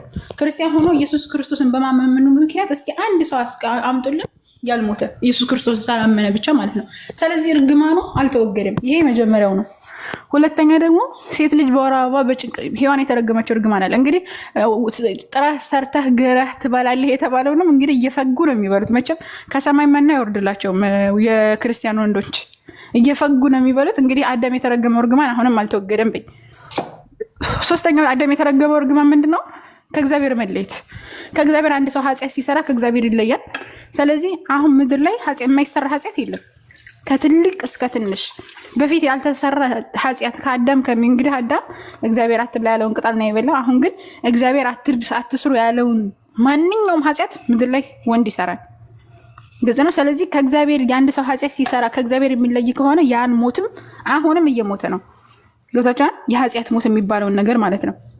የአንድ ሰው ኃጢአት ስትሰራ እርሷን ትሞታለች ነፍስ ከተባለ ያን ሞት ኢየሱስ በመሞቱ ምክንያት የቀረ ምንም ነገር የለም። አሁን ሰው ኃጢአት የማይሰራ የለም። ሁሉም ሰው ይሰራል ኃጢአት። ገብታችኋል? ስለዚህ ኢየሱስ በመሞቱ ይሄ ኃጢአት አልተወገደም። በይ ሶስተኛ ሞት የገሃነም ሞት ነው። የገሃነም ሞት ወደ ሔዋን ኃጢአት እንመጣለን። ተወግዶ አልተወገደም ኢየሱስ የሚለውን ነገር ማለት ነው። ሶስተኛ ሞት ምንድነው? የገሃነም ሞት ነው። ኢየሱስ ሲያስተምር ምን ብሎ ነው ያስተማረው? መንግስተ ሰማያት ቀርባለችና ንስሐ ግቡ በወንጌል እመኑ ምናምን እያለ ካስተማረ በኋላ ማለት ነው አንድ ሰው ወንድሙን ጨርቃም ብሎ ከተሳደበ ራሱ የገሃነም እሳት ፍርድ ይገባዋል። የገሃነም እሳት ግድ ነው ይገባዋል። አሁን እንኳን መሳደብ ተይው። አሁን የማይሰራ ኃጢአት የለ አለ ምድር ላይ ብዙ ኃጢአቶች ይሰራ። አንድ ሰው ኃጢአት ከሰራ ገሃነም ይገባናል። ኢየሱስን ሰላመንሽ ብቻ ከገሃነም አትድኝም። ስለዚህ ኢየሱስ ሰላሞተ ሳይሆን ከገሃነም የምትድኙ ካልተሳደብሽ፣ ካልሰረቅሽ፣ መጥፎ ነገር ካልሰራሽ ከሆነ ኢየሱስ ክርስቶስ ሞቶ ከኃጢአት ሁሉ ዋጀን፣ ከእርግማን ሁሉ ዋጀን ብሎ ጳውሎስ ያስተማረው ትምህርት የቱ ጋ ነው የሰራው ነው ጥያቄው። ሶስተኛው ምንድነው? ይሄ ሔዋን የተረገመችው እርግማን። ፍቃድሽ ወደ ባልሽ ነው ተብላለች። ፍቃዱ ወደ ባሏ ነው። አሁንም ወንድ ነው የሚያስተዳድራት። በይ እሺ በጭንቅ ትወልጃለች ተብላለች። በጭንቅ የማይወልድ ክርስቲያን አለ? በኢየሱስ ሰላመነ ብቻ በጭንቅ የማይወልድ ክርስቲያን የለ። ሪል እኮ ነው የምናየው፣ እያየን ነው። ሲቀጥል ደግሞ የወር አበባ እርግማን ነው። የወር አበባ አሁን በእርግማን እየቀረላት አለ። ኢየሱስን ሰላመነች፣ በዛ በሔዋን ምክንያት ነው የመጣው ተብሎ ይታመናል። አሁን ተፈጥሮ ነው። የአላህ መልእክተኛ ዓለይሂ ሰላቱ ወሰላም ይሄ ተፈጥሮ ነው ብለው ነው ያስተማሩን። ይሄ ምንድነው የሚባለው? እርግማን በእኛ ተላለፈ የሚባለው አለዚ ኸለቀል መውተ ወልሐያተ ሊየብሉወኩም አየኩም አሕሰኑ ዐመላ ነው የሚለው አምላካችን አለ። ያ ሞትንና ህይወትን የፈጠረው አምላካችሁ አለ የትኛው ስራ ያማረ መሆኑን ሊፈትናችሁ ሞትና ህይወትን የፈጠረው ነው እያለን ነው የሚናገረው እንጂ ሞት በአዳም ምክንያት መጣ ብለን አናምን። አንድ ሰው ኃጢአት ሲሰራ ደግሞ አላህ ሱብሓነሁ ወተዓላ ያዘዘውን ነገር ተዳፈረ ነው እንጂ ምንለው ሞትም ሞታ አንልም። ከአምላኩ ያዘዘውን ነገር ተዳፈረ፣ በዛ ነገር ኃጢአት ሰርቷል። ንስሐ ካደረገና ወደ አላህ ከተመለሰ ግን እስቲግፋር ካደረገ አላህ ሱብሓነሁ ወተዓላ ወንጀሉን መማር ብቻ ሳይሆን የሰራውን ወንጀል ወደ ሐሰናት ሊቀይርለት ይችላል፣ ከምህረቱ ብዛት ማለት ነው። ገብታችኋል? ስለዚህ እኛ እስልምና ላይ የሚያስተምረው ይሄን ነው። ክርስትናው ደግሞ ምንድነው? እርግማን ተረግመናል። ያ እርግማን የመጣው በአዳም ምክንያት ነው። የታለ የተወገደው ነው። አሁን እናንተ ከዘላለም ሞት ነው ኢየሱስ ያዳነን እንዳትሉ እንኳን ከዘላለም ሞት ራሱ አላዳናቸውም። በኢየሱስ ማመኑ አንድ ሰው ወንጀል ከሰራ ወንጀል ሰርቶ ንስሐ ሳይገባ ከሞተ ያነ ሰውዬ ዘላለም አለሞት ገሃነም ውስጥ ይገባን ተብሎ የሚታመን ከሆነ የኢየሱስ ክርስቶስ መሞት ምንድነው ጥቅሙ? ነው ጥቅሙን አሳዩ። የኢየሱስ ሞት፣ ኢየሱስ መሰቀል መጥቶ አዳነን ምናምን እየተባለ የሚሰበከው ኢየሱስ ክርስቶስ ተሰቅሏል፣ ሞተ፣ ከሙታን ተነስቷል ተብሎ የማይታመን ከሆነ ስብከታችን ከንቱ ነው ብሎ ጳውሎስ ያስተማረው ከንቱነት ያልሆነበት ምክንያት የቱ ጋር ነው? አሁን ከንቱ ካልሆነ አሁን ቆይ ምንድነው ጥቅሙን ንገሩን ነው። አሁን የተረገማችሁት እርግማን ካልተወገደ የታለ ጥቅሙ? ጥቅሙ ይታይ። አሁን ምድር ላይ ያለው ትክክለኛው ነገር ከእርግማን ሁሉ አጀን ሲል እንደዋጃችሁ በትክክል እስካላያችሁ ድረስ ያርግማን እስካልተወገደ ድረስ ነገ የገሃነሙስ ምንድነው ዋስትና የሚኖራችሁ? እንደ ኃጢአት ሳሰሩ እንኳን ብትሞቱ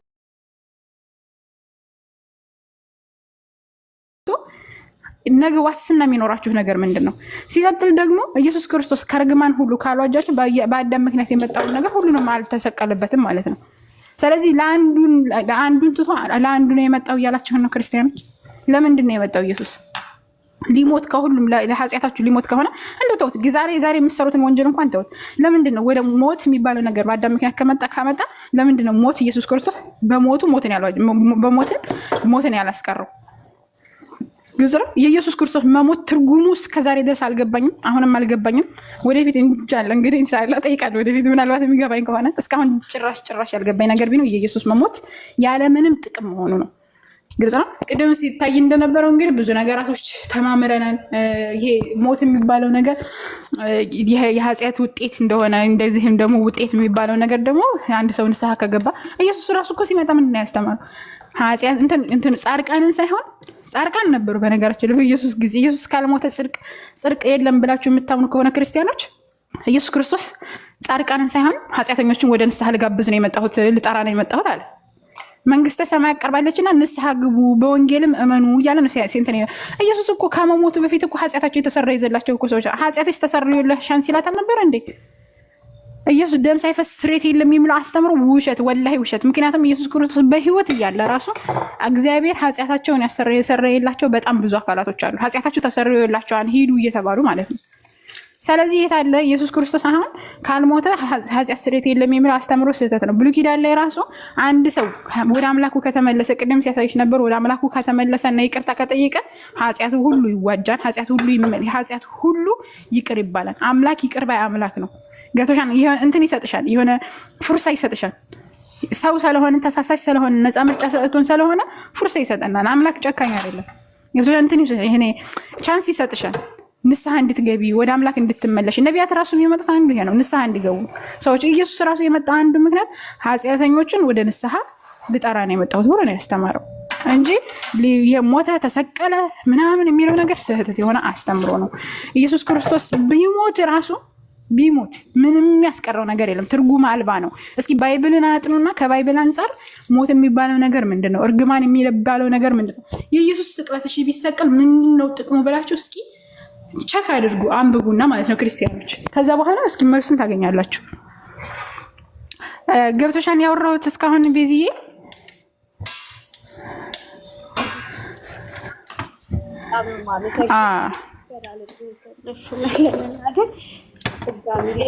አሁን ካልታሻን ቻንጣት ሌላም ደግሞ ሌላ ጥያቄ እንዲፈጠር ታደርገ ትክክል ነሽ። አሁን እንዳልኩ የኢየሱስ ሞት እርግማን ነው አይደል? እርግማንን ነፃ ለማውጣት ሊሞተል ግን እስቲ ደመት ሎግሩና እነዚህ አይነት ነገሮች አልቀሩም እስቲ ይላለን።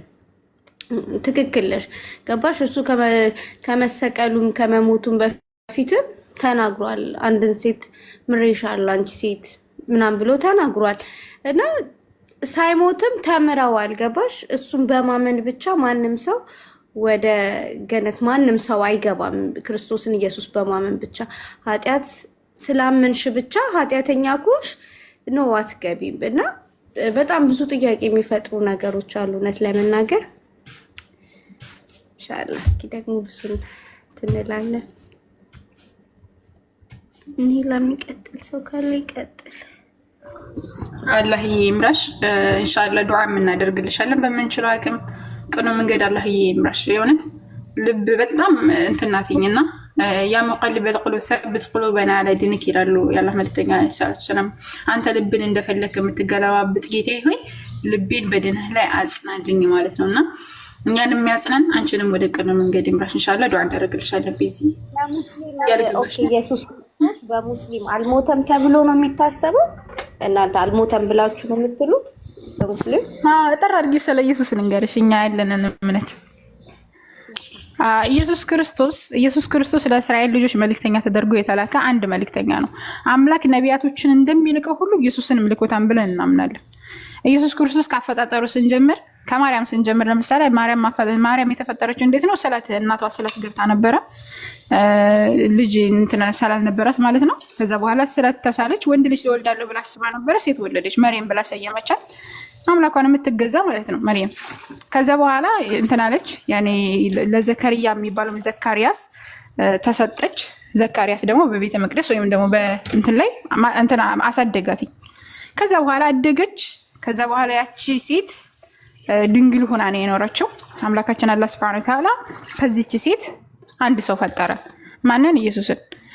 መልአኩን ላከው፣ አበሰራት። ማን ያበሰራት? መልአኩ ጅብሪል ነው ወይም ገብርኤል መጥቶ አበሰራት። ምንድነው ያላትኝ? እነሆ ትጸንሻለች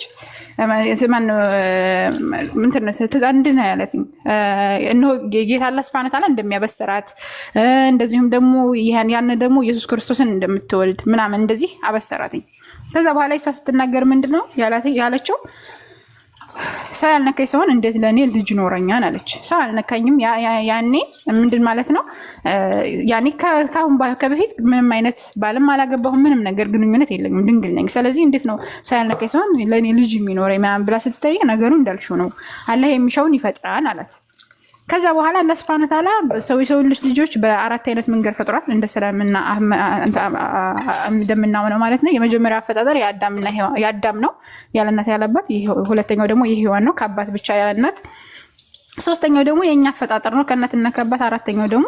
አራተኛው መፈጠር ስላለበት ስለ ኢየሱስ ክርስቶስ ከእናት ብቻ ያለ ወንድ ተፈጥሯል።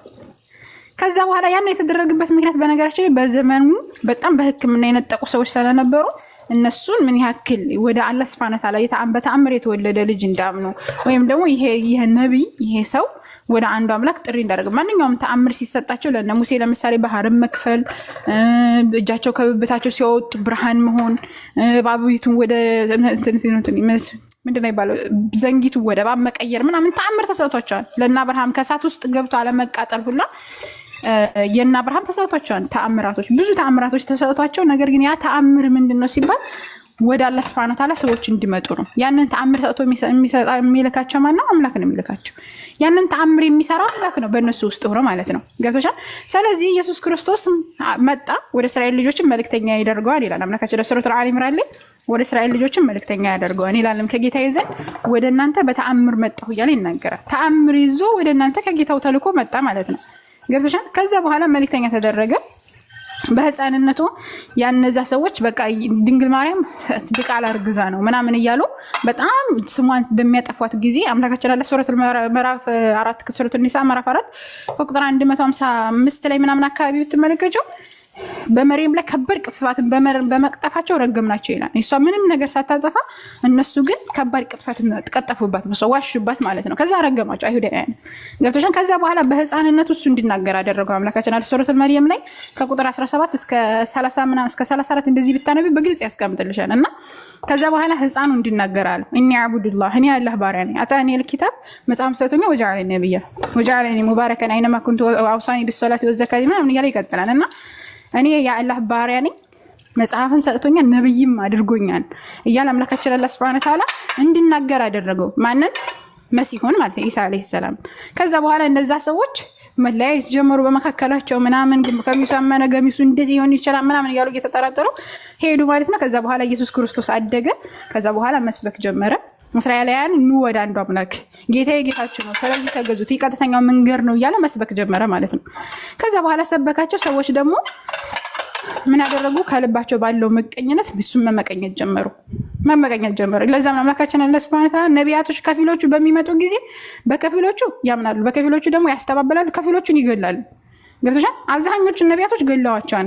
በነገራችን ላይ ማለት ነው እስልምና ላይ ወደ 124,000 ነቢያቶች ተልከዋል። በጣም ብዙ ነቢያቶች ተልከዋል። የተጠቀሱ በቁርአን የተጠቀሱ ወደ 25 ነቢያቶች አሉ። ከነሱ መካከል አንዱ ኢየሱስ ነው። ስለዚህ ከፊሎቹን ሲገሉ ከፊሎቹን ሲያስተባብሉ ስለነበረ ኢየሱስ ክርስቶስን ይሄ ግልጽ ድግምት ያን ሁሉ ተአምር አሳይቷቸው ማለት ነው። ይህ ግልጽ ድግምት እንጂ ሌላ አይደለም። ሱረቱ ሶፍ ላይ ብትመለከቸው ማለት ነው ይህ ግልጽ ድግምት እንጂ ሌላ አይደለም እያሉ ማስተባበል ጀመሩ ማለት ነው። ከዛ መጨረሻ ላይ ሊሰቅሉት አድማ አደረጉ። አድማ ሲያደርጉ አምላካችን አላህ ሱብሓነሁ ወተዓላ ቃል ገባለት ለኢየሱስ ማለት ነው። ምን አለው? እነዛ ከካዱት ሰዎች አድነሃለሁ ብሎ ቃል ገባለት። ከዛ በኋላ ያንን ቃሉን አምላክ አላህ አዘወጀ በምዕራፍ 4 ከቁጥር 157 ላይ ቃሉን ፈጸመ ማለት ነው። እናንተ የመርየም ልጅ አልመሲሳን ገደልን በማለታቸው ረገምናቸው አለ አይሁዳውያን። ከዛ በኋላ አልገደሉትም፣ አልሰቀሉትም። ነገር ግን የተገደለው ሰው በእሳት ተመሰለ። ግልጽ ነው። ነገር ግን ታዲያ የት ሄደ ምናምን እንዳይሉ አላህ ሱብሓነሁ ወተዓላ አንስቶታል አለ። ይህንን ነገር ያላህ መልእክተኛ ዓለይሂ ሰላቱ ወሰላም ሲያብራሩ ምን አሉ? ቁጥር 157 ላይ በግልጽ ያምራሩ። ቁጥር 158 59 ብታነቢው ኢየሱስ የት ሄደ የሚለውን ነገር መልስ ታገኛለች እዛው ላይ ማለት ነው። ነገር ግን ከዛ ከእንትና ላይ ሱረቱል አምላካችን አላህ ሱብሓነሁ ወተዓላ ሰሂህ ቡኻሪ ላይ ሌሎችም እንትኖች ላይ የነቢ መሐመድ ሰለላሁ ዐለይሂ ወሰለም ይሄንን ያብራሩልናል። ኢሳ አለይሂ ሰላም ሁለተኛው ሰማይ ላይ ኢስራ ወሚዕራጅ ሄደው ሳለ እንዳገኙት ኢስራ ወሚዕራጅ ሄደው ሳለ ነቢ መሐመድ ሰለላሁ ዐለይሂ ወሰለም ሁለተኛው ሰማይ ላይ ይገኛል ኢየሱስ። ታዲያ ለምንድን ነው ያነሳው ሲባል ነቢያቶችን ሲያድን ነበረ። ለምሳሌ አምላክ አላህ አዘወጀል እንትናን ሙሳን ከፊርዓውን አድኖታል አይደለ? ፊርዓውን ሊገለው ሲል ያንን ሁሉ ሰራዊት ይዞ ሲመጣ ከዛ በኋላ ባህሩን ከፈለ። በሁለት በንድ ነው በበትር ምታለው ባህሩን። ከዛ በኋላ ባህሩን በበትሩ ሲመታ ከ12 ቦታ ተከፈለ። 12 ነገር ስለሆነ እስራኤላውያን ማለት ነው። ከዛ በኋላ 12ቱም ሰዎች ከገቡ በኋላ ፊርዓውን ደግሞ ሰራዊቱ ከገባ በኋላ እንትኑ እንዲለዋል እንዲሰምጥ አደረገው ማለት ነው አምላክ አላህ አዘወጀል። ለተሸን ስልክ በዛ መልኩ ሰዎችን ሲያድንን ስለነበረ ነቢያቶችን አብርሃምን ለምሳሌ ሰዎች እሳት ውስጥ ጥለውትኝ ከሳት እሳቲቱን በርድ ደግሞ ሰላም ሁኚ ብሏት ሰላምና የበረች ሁኚ አላትኝ። ከዛ በኋላ አምላክ አላህ አዘወጀል እንደዛ አድርጎ የምትንቀለቀለውን እሳት ኢሳ እናንተ አብርሃም በዛ መልኩ እንዲድን አደረገው ከሃዲያን ማለት ነው። ነብዩ መሐመድ ሰለላሁ ዐለይሂ ወሰለም በተመሳሳይ ሊገሉ ሲሉ ሲያሴሩ አይሁድ እንትኖች ቁረይሾች ነብዩ መሐመድ ሰለላሁ ዐለይሂ ወሰለም አፈር በትነው እንዲወጡና እንዲድኑ አድርጓቸዋል። በተመሳሳይ ኢየሱስ ክርስቶስንም እንደዚህ አምላክ አዳነ። እንዴት ነው ያዳነው ሲባል ኢየሱስ ወደ ሰማይ አረገው። ገብቶሻል? ከዛ በኋላ በትንሳኤ ሲቃረብ ከትንሳኤ ከታላላቅ የቂያማ ምልክቶች ከሆኑት አንዱ መሲሁ ነው። ይመጣና ኢየሱስ ክርስቶስ ያስተማረውን ትምህርት የመጀመሪያው አስተምሮ ትምህርት ይገልጽላቸዋል። ነብዩ መሐመድ ሰለላሁ ዐለይሂ ወሰለም ያስተማሩን ትምህርት እንደዚህ ግልጽ ያደርግላቸዋል። ከዛ በኋላ የእሱ አስተምሮ ምንድን ነው የሚለው? በነቢዩ መሐመድ ሰለላሁ ዐለይሂ ወሰለም አስተምሮ ላይ ይጓዛል፣ ሀጅ ያደርጋል፣ ሰላቱን ይሰግዳል። አስተምሮ ምን እንደሆኑ ሰዎች ግልጽ ይሆንላቸዋል። የነቢዩ ትንቢት የተናገሩት ነገር እንዳለ ሁሉ ተፈጻሚ ይሆናል። ከዛ በኋላ ተፈጻሚ ሲሆን ምን ይከሰታል? መጨረሻ ላይ ኢሳ አለይሂ ሰላም እንትን ይላል። በዚች ምድር ላይ ከሙስሊሞች ውጭ ማንም አይኖርም። ሁሉም ሰው ወደ እስልምና ይገባል። አይሁዶችም ክርስቲያኖችም አሳማን ይገላል፣ መስቀልን ይሰባብራል፣ እንዳለ ሁሉ እነዚህ ሽርክ የምትባል ነገር እዚች ምድር ላይ አትኖርም ማለት ነው። ከዛ ይሄ እንትናን የሚባል ደጃል የሚባል ፊትና አለ፣ እሱን ያጠፋን። አጁጅና መጁጅ የሚባሉ አሉ፣ እነሱ እንደለ ይመጣሉ። ከዛ ዱዓ ያደርጋን፣ ይሞታሉ፣ እነሱ ይነሳሉ። ከዛ መጨረሻ ላይ በሰላም ይኖራል እሱ ከህዝቦቹ ጋር ማለት በሰላም እየኖረ ከዛ በኋላ ይሞታል። ከዛ ከሞተ በኋላ ሙስሊሞች ይሰግዱበታል፣ ይቀብሩታል። ከዛ በኋላ ሽርክ እንደገና ይስፋፋል ማለት ነው። ኢየሱስ ክርስቶስ እዛ ላይ ነው ፍጻሜውን የሚያገኘው። ካሁን ከትንሳኤ ምልክቶች አንዱ ሆኖ ነው ፍጻሜውን የሚያገኘው ማለት ነው። ከዛ በኋላ መጨረሻ ላይ ምንድን ነው የሚሆነው? አላህ ሱብሓነሁ ወተዓላ እንደገና ያነዛን ሰዎች እንትን ይላሉ። ሌሎችንም የቂያማ ምልክቶች ምናምን ያሳያቸዋል። ከዛ በኋላ ኩፍር እንደገና ይስፋፋል። እንደገና እየተስፋፋ ይመጣል። ይሄ ቂያማ ትልቁ ቂያማ ደግሞ እንደገና ይነሳል ማለት ነው። ከዛ በኋላ ሰማያትና ምድር የሚደበላለቀው ራሱ ቂያማ የምትነሳው እንዳለ ከካህዲያኖች ላይ ነው፣ ኩፋሮች ላይ፣ አላህን ከካዱ ሰዎች ላይ ነው። መጀመሪያ ግን የሙስሊሞች ነፍስ እንዴት ነው የምትወጣው? ትንሽ ንፋስ ይልክና አላህ ሱብሓነሁ ወተዓላ እነዛ የሙስሊሞች ነፍስ እንዳለ ቀስ ብላ ትወጣለች። ካህዲያኖች ደግሞ በዛ መልኩ ይጠናቀቅላቸዋል ማለት ነው። መምህር ወሒድ መጥተዋል። አላህ ያሕፈዝኪ። ይሄ ነው። አላህ ይምራሽ። ይቀጥልልሻለሽ። አሰላሙ አለይኩም ወረሕመቱላሂ ወበረካቱሁ። ኡስታዝ ወሒድ እና ነቢል እንዴት ናችሁ?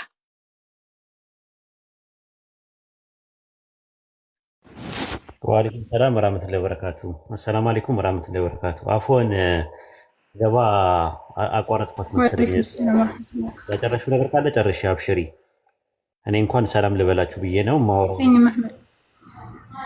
አህለን ወሰህለን፣ እንኳን ደህና መጣህ። አላቋረጥከኝም። ቤዚ ጥያቄ ላይ ናትና እስኪ አንዳንድ ነገር ጨምሪላት አንተ።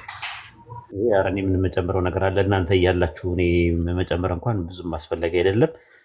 የሰላም ልበላችሁና የአርብ የነበረው ፕሮግራም መርሃ ግብር አይመቸኝም ከሚቀርና ፖስትፖንድ ከሚሆን ለኔክስት ዊክ ፖስትፖንድ ከሚሆን ነገ ጠዋት ላይ እኔና አብዱ ይመቸናል በኢትዮጵያ 11 ሰዓት እና ስሪላቸውና ማስታወቂያውን በኢትዮጵያ 11 ሰዓት ጠዋት ይቅርታ ምንድን ነው ኧረ ባላ አንተ ከምሳ በፊት ምንድን ነው ያለው 11 ሰዓት እንትና ከጠዋቱ 4 ሰዓት ወር 5 ሰዓት 5 ሰዓት 5 ሰዓት ነው በኢትዮጵያ 5 ሰዓት ስሪውና ማስታወቂያ እንትን በይው ይቅርታ ስለሰዓት 5 ሰዓት በኢትዮጵያ 5 ሰዓት ጠዋት ምንድን ነው ከምሳ በፊት ያለው ሰዓት ረፋድ የሚባለው ወይ ተረፋዱ 5 ሰዓት ብለሽ ሊገባቸው በሚችለው ቋንቋ አድርገሽ ስሪና ማስታወቂያ ለቀቂላቸው። ለአብዱ ነግሬዋለሁ። እሺ መህመሪያ እንትኑን ላክልኝ ቶፒኩን። እሺ ኢንሻአላህ በቃ እንትን አድርገው ሪማይንድ አድርጊኝ ቴሌግራም ላይ። እሺ መህመሪያ አብሽር። ብዙ አልቆይም። እንግዳችንን አስተናግዷት። ኡስታዝ እሷ አንድ ጥያቄ በጣም ከባድ ጥያቄ የምትለውን ብትጠይቅ ትንሽ ታወራታለህ ኡስታዝ? አብራራታለሁ ግን ብታፋጥጠኝ ህዝብ በፊት ምን እጠቀማለሁ እኔ? እንግዲህ እስኪ ሁለታችሁ ስትገጥሙ እንይ እስኪ ይዋጣላችሁ። ቤዚ እንዴት ነሽ? እኔ ምንም ያፋጥ ጥያቄ የለኝም። ሰላም ኡስታዝ እንዴት ነህ? ቤዛ ሰላም ነው? አለሁ እግዚአብሔር ይመስገን ደህና ነኝ። እሺ ቅድም ጠይቄ ያለው 3 አይነት 4 አይነት ጥያቄ አንስቻለሁ። አንደኛ ዋናው ስቲል ክርስትና ላይ አለማመን ላይ ምን እንደሆነ የሚያደርገኝ ፈጣሪ ኢፍታዊ ነው ብዬ ነው ማምነው። ምክንያቱም የትኛው ፈጣሪ ካልከኝ ለኔ አላህም እግዚአብሔርም ለኔ ሁለቱም አንድ ናቸው፣ ምንም ልዩነት የላቸው። ምክንያቱም ሁለቱም በቃ እኛን የፈጠሩትና እናንተና ክርስቲያና ሙስሊም ነው ሁለቱን ከፋፍሎ የሚያው ለኔ ሁለቱም አንድ ናቸው፣ ልዩነት የላቸውም። ሶ ፈጣሪ ኢፍታዊ ነው ብዬ አምናለሁ። ምክንያቱም የኛ እዚህ ጋር በክርስትናና በእስልምና መባላት በራሱ ፌር ነው ብዬ አላምንም። ምክንያቱም እኛ ትክክል አይደለንም እያልን ስንል መጥቶ ራሱ ሊገልጽልን ይገባል። አንተ ፈጣሪ ፍትሃዊ ነው፣ በመጀመሪያ ጥያቄው ፍትሃዊ ነው ወይስ ፍትሃዊ አይደለም ነው እና ራሱን መጥቶ ዲፋይን በቃ እኔ ማለት ይሄ ነኝ፣ ስለዚህ እኔን ተከተሉኝ ብሎ ራሱን ሊያሳየን ይገባ ነበረ በመጀመሪያ ማለት ነው። እና ከዛ ደግሞ ከሞትክ በኋላ ደግሞ ይሄ ሲኦል ገነት ምናምን የሚባል ታሪክ አለ። ሶ ከሞትክ በኋላ ሲኦል ስትገባ አንተ በማታውቀው አስተማሪዎች ባስተማሩክ ነገር ሲኦል ትገባለክ። ከዛ ፈጣሪ እኔን ስላላመንክ ነው ሲኦል የገባከው፣ የኔን ቃል ስላልተከተልክ ነው ሲኦል የገባከው ብሎ አንተን ደግሞ ይኮንንካል። ስለዚህ ለምንድን ነው አሳውቆን ከዛ በኋላ በራሳችን ስህተት ሲኦል ብንገባ ቤስት ብዬ አምናለሁ። አንደኛው ማለት ነው ይሄ ነው። ሁለተኛው ደግሞ ጨረስ በጣም ደስ የሚል ነው። ደስ ብዬ ነው ማዳመጥሽ። ጨመር ብታደርግበት መረቅ ብታደርግበት ራሱ ደስ ይለኛል። ሁለቶች ግን የመጀመሪያውን በደንብ አብላልተ ነው ወደ ሁለተኛው እንሄዳለን ማለት ነው። ጥያቄዎችሽ አግባብነት ያላቸው ፍትሃዊ ጥያቄዎች ናቸው። የፍትህ ጥያቄ ነው። ይሄ ምን ይባላል? በስነ መለኮት ቴዎዶሲ ይባላል።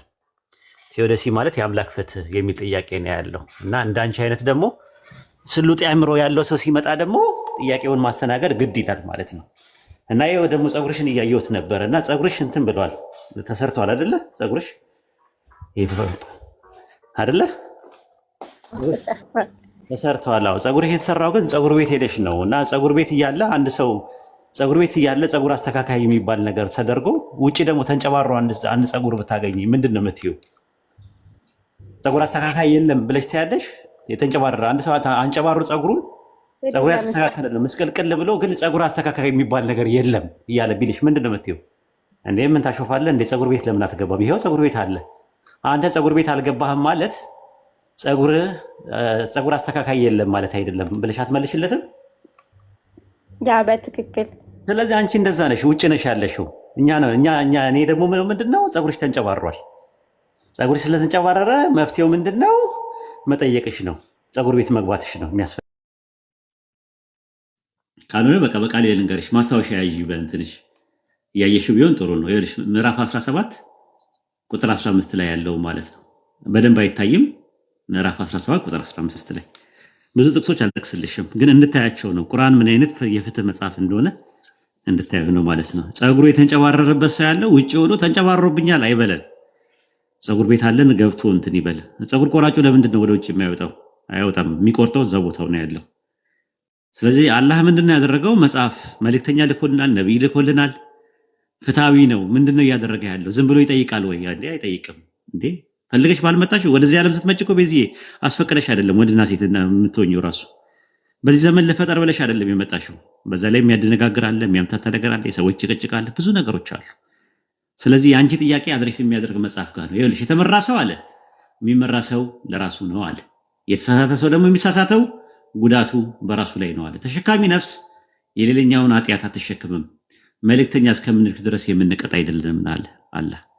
መልእክተኛ ተልኮ መልእክቱ ደርሶሽ ከዛ በኋላ ደግሞ በመልእክቱ ላይ ደግሞ ፈህምና ማዕናም ይባላል። አንደርስታንድና የሚኒንጉን በደንብ አንደርስታንድ አድርገሽው አመዛዝነሽው ከዛ በኋላ ነው የምትቀጭው እንጂ ምንም በማታውቂው ነገር አሁን እንዳንቺ አይነት ያለ ሸጋ ሰው ምኑን ነው አሁን ሲሞት ቀጥታ ገሃነም እገባለሁ ብለሽ ነው የምታስቢው? እንደዛ ነው የምታስቢው?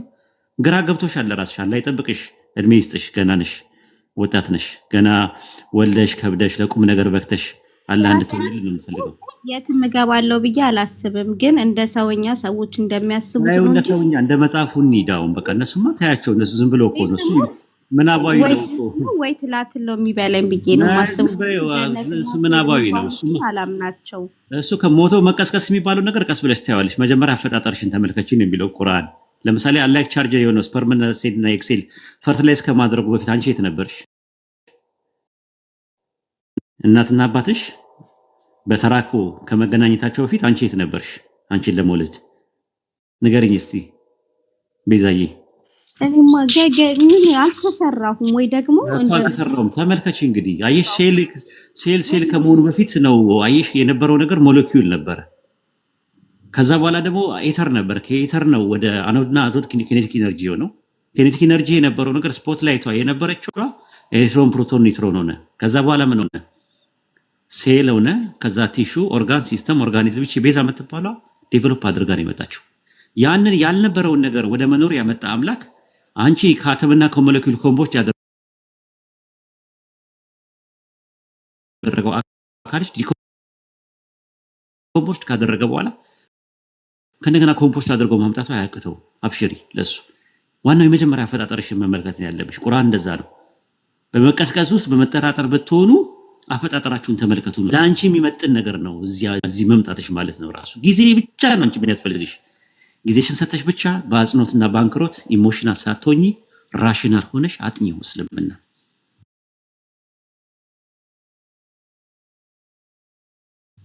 ከዛ በኋላ ደግሞ ሱረቱል አህዛብ ምዕራፍ 33 ቁጥር 5 እና 6 ላይ ይሄ ነገር ሐራም ነው ብሎ አንድ ሰው እስካልነገረው ድረስ አንድ ሰው ቢሰርቅ መልእክቱ ካልደረሰው ቁጥር 5 ላይ አውጣላት።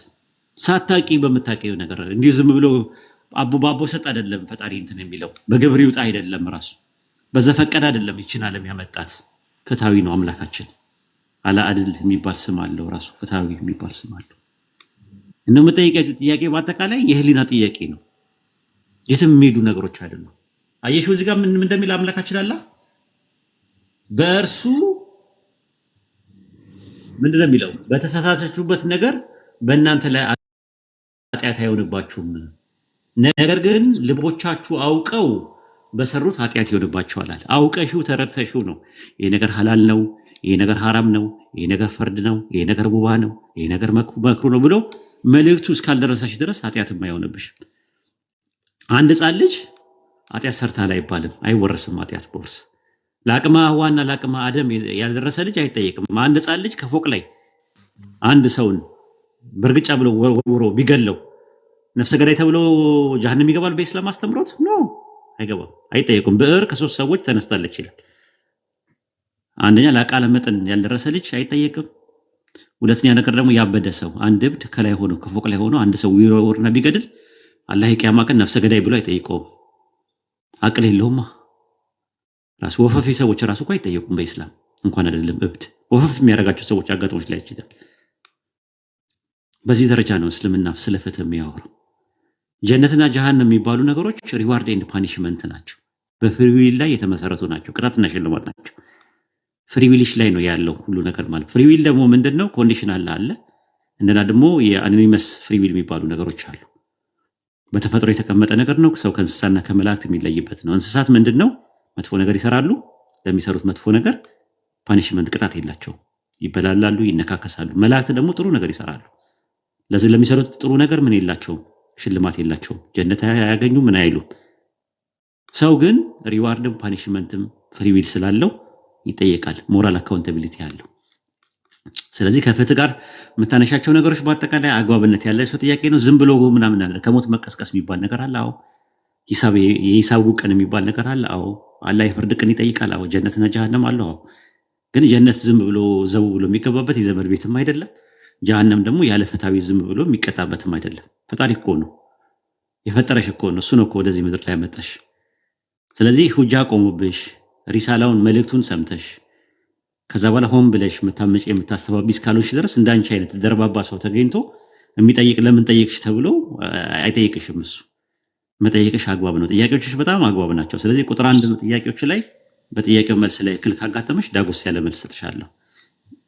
እሺ ሴንስ አድርጎሻል የመለስኩልሽ መልስ? አዎ ኡስታዝ፣ የመጀመሪያው ላይ አዎ አድርጎኛል። ግን አሁን ሙስሊም በመሆኔ ብቻ ገነት ነኝ ማለት ነው። ሰው በእስልምና በሙስሊም በእስልምና ስላመነ ብቻ ገነት ይገባል ማለት ነው? አዎ፣ ለጽድቅ ስርና መሰረቱ እምነት ነው። በኢስላም አስተምሮት ላ ኢላሃ ኢለላህ ያለ ሰው ጀነት ይገባል። በኢስላም ሽርክ አላህን በብቸኝነት አምልኮ ምንም ኃጢአት ቢሰራ በምድር ላይ ይቀጣል። ይኸውልሽ ዋናው ትልቁ ከኢስላም አጥር የሚያስወጣው ሽርክ የሚባል ወንጀል ነው፣ ወይም ደግሞ ክህደት ኩፍር የሚባል ነገር ነው። እሱን እስካልሰራ ድረስ ላኢላሃ ኢለላህ ብሎ አንዱን አምላክ በብቸኝነት እስካመለከ ድረስ ጀነት ይገባል ሙስሊም። ታዲያ ለምሳሌ ለሚሰራቸው ኃጢአቶች ምንድነው ማድረግ ያለበት? ንስሐ ይገባል ወደ አላህ በተውበት ይቶብታል። ንስሐ ይገባል ለሚሰራቸው ኃጢአቶች ንስሐ ይገባል። አላህን ይቅር በለኝ ብሎ ይላል። የሰው ማቅ ነክቶ ከሆነ አፉ በለኝ ብሎ ይላል። ሙስሊም ማለት አለበት፣ ግዴታው ነው። አይ ደግሞ ንስሐ ባልገባባቸው ነገሮች አሁን ለምሳሌ የሚሰርቅ ከሆነ ዝሙት የሚሰራ ከሆነ የሚዋሽ ከሆነ ለዛ ተመጣጣኝ ቅጣት አላህ ይቀጣዋል። ሙስሊም ነህ ብሎ አይ ሙስሊም ስለሆንክ እንደፈለክ ፈንጭ ምናምን የሚባል ነገር የለም በኢስላም አስተምሮት። ይፈራል ሙስሊም፣ ለዛ ነው የሚፈራው። የቂያማ ቀን ሲባል ሙስሊም ድንግጥ ይላል። ለምን? የሰው ሀቅ ነክቼ ሊሆን ይችላል፣ ንስሐ ያልገባባቸው ፖይንት ይችላል ይላል። እሺ ቀጥይ። አንተ አሁን እንዳልከኝ ትክክል ነህ፣ እንዳስተምሮ ነው የምትነግረኝ። ግን ፌራ ትክክል አይደለም። እኔ የሆነን ሰው እየገደልኩኝ ወይ የሆነን ሰው እየዘረፍኩኝ ከዛ ንስሐ እየገባው ይቅርታ በለኝ ማመኔ በቃ ንስሐ 3 ሸርጦች አሉት፣ 4 ሸርጦች አሉት። አይሽ ንስሐ የሚባለውን ፕሪሰፖስቲንግ አንደርስታንዲንግ ነች፣ መቅደመ ልባዊ መረዳት ስላለሽ ከሆነ ቤዝዬ እኛ ጋር ንስሐ የምንለው ነገር ስለማታውቂው ነው። እሱን ልንገርሽ። ንስሐ ሲባል ሸርጦቹ 4 ናቸው። የአንቺ ሀቅና ያለ ሀቅ ከሆነ 3 ናቸው። ልንገርሽ ምን መሆነ። የመጀመሪያው ምንድነው? የነበሩበትን ነገር መተው። የመጀመሪያ ለምሳሌ አንድ ሰው ይሰርቅ ከነበረ ንስሐ ገባ ሲባል መስረቁን ማቆም አለበት። የመጀመሪያው መስፈርት ነው። ሁለተኛው ነገር ደግሞ በሰራው ስራ መጸጸት አለበት፣ አላህን ይቅርታ መጠየቅ አለበት። ሶስተኛው ደግሞ ምንድነው? ወደዛ ነገር እንዳይመለስ ቆራጥ መሆን አለበት። የሰው ሀቅ ከሆነ የነካው ወይም ሰውን በድሎ ከሆነ የሰው ብር ሰርቆ ከሆነ ያንን ነገር ሰውየውን ሂድና ሄዶ ይቅርታ አድርግልኝ አፉ በለኝ ሰርቅ ያለው ማለት አለበት። አይ ካለ ደግሞ ሰውየው ብሩ መመለስ አለበት። 100 ብር ካለው 100 ብር ከሆነ 100 ብሩ መመለስ አለበት። ካልሆነስ ሲባል መስረቁን ከታወቀ ደግሞ የዋሰ ህይወቱ ይወሳሰባል ከተባለ የሰረቀው 100 ብር ሀዲያ አድርጎ ስጦታ አድርጎ ይሄን ነገር ልስጥ ብላም ብሎ ይመልስለታል። ሰውየው ከሌለስ በህይወት ከሌለ ወይም ማያገኘው ከሆነ ሰደቀቱን ጃሪያ አድርጎ ወይም ደግሞ ሰደቃ አድርጎ ምጽዋት አድርጎ ለነዳያን ወይም ደግሞ ለመሳኪኖች በአረብኛ መሳኪን ለሚባሉት ይሰጣል ማለት ነው እንጂ ከመሬት እንደፈለገ እየሰራ እንደዛማ ከሆነማ ጨዋታ ነው የሚሆነው። ለምሳሌ ዛሬ ይሰርቃል፣ ንስሐ ይገባል። ከዛስ ነገም ይሰርቃል፣ ንስሐ ይገባል። እንደዛ አይደለም የሚያደርገው። ንስሐ ሸርጦ አንደኛው ምንድነው? መተው ነው። ወደዛ ነገር ጸጸት እኮ ነው። ሲጸጸት እኮ ግብግብ እንዲል ነው። መጸጸት ያስፈልገዋል። መስፈርቱ አንደኛው ማለት በቃ ተጸጽቶ ወይ ይሄ ነገር የሰራሁት ነገር ትክክል አይደለም ብሎ በቃ ግብግብ የሚያደርገው መሆን አለበት። እንደዛማ ከሆነ መቅቡልም አይደለም፣ ራሱ በአላህ ዘንድ ተቀባይነትም የለውም ንስሐው። ኦኬ እሺ። ያው አንዳንድ አስተምረው ከክርስትና ጋር ምክንያቱም ኢየሱስ ክርስቶስን በማመን የዘላለም ሕይወት ይገኛል እና ኃጢአትን ደግሞ በንስሐ ይቅር በማለት ምክንያቱም ሁልጊዜ ማታ ማታ ንስሐ እንድንገባ በየቀኑ ንስሐ እንድንገባ ያዘናልና ንስሐ ገብተን ኢየሱስ ክርስቶስ በማመን የዘላለም ሕይወትን እንድናገኝ የሚያስተምረናል ማለት ነው። እሺ ግን ከክርስቲያን ነው የምጠይቅ። እሱ ለመሰለች ከክርስትና አንጻር ፕሪሰፖርት የሆነ አንደርስታንድ ስለገባኝ ነው እኔ ጥያቄሽ። እስልምና ጋር ወላሂ ስትመጪ እንደዛ አይደለም ትምህርቱ። ለዛ ነው ያ እዛ ጋር ያለው ፕሪሰፖርት የሆነ አንደርስታንዲንግ እንደዛ ስላለ ነው። ጠዋት ጠዋት ቸርች፣ ማታ ማታ ደግሞ መሸታ ቤት ስላለ ስለሚታወቅ ነው ራሱ እንደዛ ስላለ ቸርች ውስጥ የሚደረገው ነገር እንደፈለጉ የሆኑ ማታ ማታ ጌታዊ ንስሐ ምናምን እሱ ስላለ ነው ያለፍንበት ብቻ ነገር ስለሆነ ፕሮቴስታንት ውስጥም ኦርቶዶክስ ውስጥም ያለውን የንስሐ ኮንሴፕት ፕሪሰፖርት የሆነ አንደርስታንዲንግ ይዘሽ ነው የመጣሽ ያልኩሽ። ለዛ ነው መቅደመ ልባዊ ግንዛቤ ነው። እኛ ንስሐ ስንል እንዳስተማርኩሽ ነው። ንስሐ ሸርጥ አለው ራሱ። ሸርጦቹ 4 ናቸው። ለራሴ ሀቅና ላላ ሀቅ። አሁን ለምሳሌ ሰው የራሱ ሀቅ የሚባለው መጠጥ መጠጣት፣ ያሰማ ስጋ መብላት ምናምን የመሳሰሉ ነገሮች ራሱን ነው የሚጎዳው። ለዛ 3ቱ ናቸው። አላህ ያላህ ሀቅ ለነካበትም አሁንም 3 ነው። የሰው ሀቅ ግን ከነካ ግን 4ኛ ያስፈልጋል። ይሄ ነው አስተምሮታችን ያለው ማለት ነው። እና ከዛ አንጻር ነው መታየት ያለብን። ንስሐ ሲባል በኢስላምና ሰዎች አሁን ንስሐ የሚሉት የንስሐ አባት ከሄደው መናዘዝ ምናምን የሚባል ነገር የለም። እኛ ጋር አላህን ነው የምንጠይቀው፣ ይቅር በለን እሱ ነው የምንለው። ጸጸትም ያስፈልገዋል ንስሐው። ጸጸት የሚባል እሱ እንደ ሃይማኖቶች ይለያያሉ። እሱ የሆነ የነፍስ አባት ከሄደ ይቅር በል ምናምን እሱ ትክክል ነው ብዬ አላምንም። ምክንያቱም ያንተን ኃጢአት ማንም ከማንም ጋር ሊያስተሰርይልህ አይችልም። ራሱ የሚሰማ ከራሱ ሜክ አምላክ አለ። እሱ አክሴፕት አድርጎ ሊቀበልክ ይችላል። ያ ትክክል ነው ብዬ አላምንም። ግን አሁን ይሄንን እሺ በቃ እንተወውና ይሁን ይመሳሰልብኛል። ምክንያቱም በቃ አላህን በማመን የዘላለም ህይወት አለ። የዘላለም ህይወት ወደ ገነት መግባት አለ። ግን የምንሰራቸው ኃጢአት ግን ንስሐ በመግባትና በምናረጋቸውም ተግባር በቃል ብቻ ሳይሆን በምንሰራቸውም ተግባር የዘላለም ህይወት እንደምናገኝ ነው እየነገርከኝ ያለከው አይደል? አዎ የዘላለም ህይወት ማለት ጀነት ውስጥ ያለው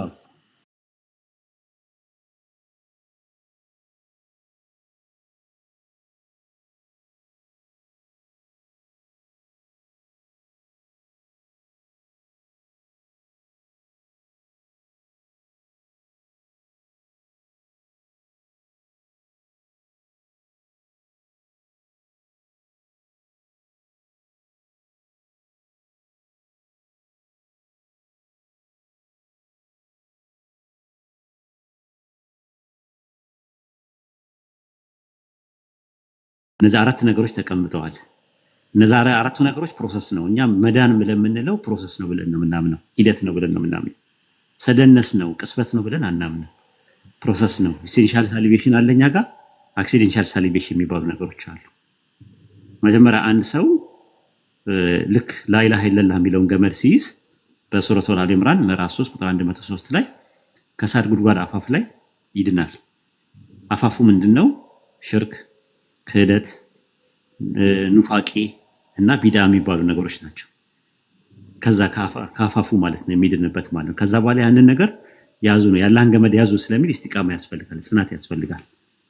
መልካም ስራ ደግሞ የሚያስፈልገው ደግሞ ጀነት ውስጥ ያሉ የተለያዩ ደረጃዎች አሉ። ለነሱ ሪዋርድ ይሆነናል ማለት ነው። ከዛ አንጻር ነው የተቀመጡ እና በጣም እንትን ነው ትምህርቱ ሰፊ ነው ራሱ ነው። አንቺ እንደሚፈልጊው ዝም ብዬ እንዳልል ብዬ ነው እንጂ አድሬስ ማድረገው ነገር ቢኖር ነገር ይሄንን ነው ማመንና መልካም ስራ መስራት መጽናት ምናምን ነገር መስፈርት ነው፣ ሸርጥ ውስጥ ነው ያለው። አይ እስልምና ትምህርት ላይ ገና ነኝ። ያው ገና ነኝ እስልምናን ትምህርት ለመማር ገና ነኝ። አሁን ካለሁበት ሃይማኖት ላይ የምጠይቃቸው ጥያቄዎች ስላሉ እነሱን ያው ከሙስሊም እህትና ወንድሞቼ ጋር እየተወ ምክንያቱም ክርስቲያኖች ጋር መልሱን ስላላገኘው ስለማይመልሱልኝ ስጠይቅም ያው ለኔ ጥሩ መልስ ስለሌላቸው ማለት ነው። እሺ ሌላው ጥያቄ ምን እንደሆነ ታውቃለህ? ኢየሱስ ክርስቶስ ስለኛ ኃጢአት ስለኛ በደል ሞተ። ያው እናንተ በሞቱ አታምኑም፣ እኛ ደግሞ በሞቱ እናምናለን፣ በትንሳኤውም እናምናለን እና ሞተልን። የሞተው ስለ የትኛው ትውልድ ነው? አሁን ስላለው ትውልድ ነው የሞተው? እሱ ከመጣ በኋላ ስላለው ትውልድ ነው የሞተው ወይስ ከሱ በፊት ስለነበረው ትውልድ ነው የሞተው ነው የኔ ጥያቄ። እና ቅድምም ዛሃራ ምን ስትል ነበረ? ምንድነው ያቺን በበላ ጊዜ ብሎ የረገመው እርግማን አለ። በላብክ ትሰራለክ ምንድነው የወንድ ባሪያ ምናምን ትሆኛለሽ የሚላለው። ሲቀጥል 7 ቀን እንደሚፈስሻል የሚባሉ ታሪኮች አሉ። እሱ በመሞቱ ራሱ የእርግማን አልቀረም። አይ ደግሞ መጽሐፍ ቅዱስ ላይ ደግሞ የሆነ ቦታ ምዕራፍ ላይ ደግሞ ስትሄድ ደግሞ ምን ይላል? ማንም የማንንም ውርስ ልጅ የአባቱን ኃጢአት ውርስ አይሸከምም ይላል። ሶ እንደዛ ካለ ኢየሱስ ክርስቶስ እዛ ለነበር ከሱ በፊት ለነበረው ትውልድ አይደለም የሞተው ማለት ነው። የሞተው ከሱ በፊት እሱ ከመጣ በኋላ ለመጣው ትውልድ ነው የሞተው ማለት ነው። ስለዚህ እሱ ከመጣ በኋላ ደግሞ ለመጣው ትውልድ ከሞተልን ነው ብዬ ነው ማስበው። ድንገት ላይሆን ይችላል። ከሆነልን ደግሞ የኛ መሞት የለብንም። የሆነ ትርጉም ሊኖረው ይገባል። የሱ መሞት ምንድነው ስራው፣ ምንድነው ጥቅሙ የሚባለው ነገር ማወቅ አለብን። ኦኬ እሱ ከሞተልን የኔ መሞት ለምን?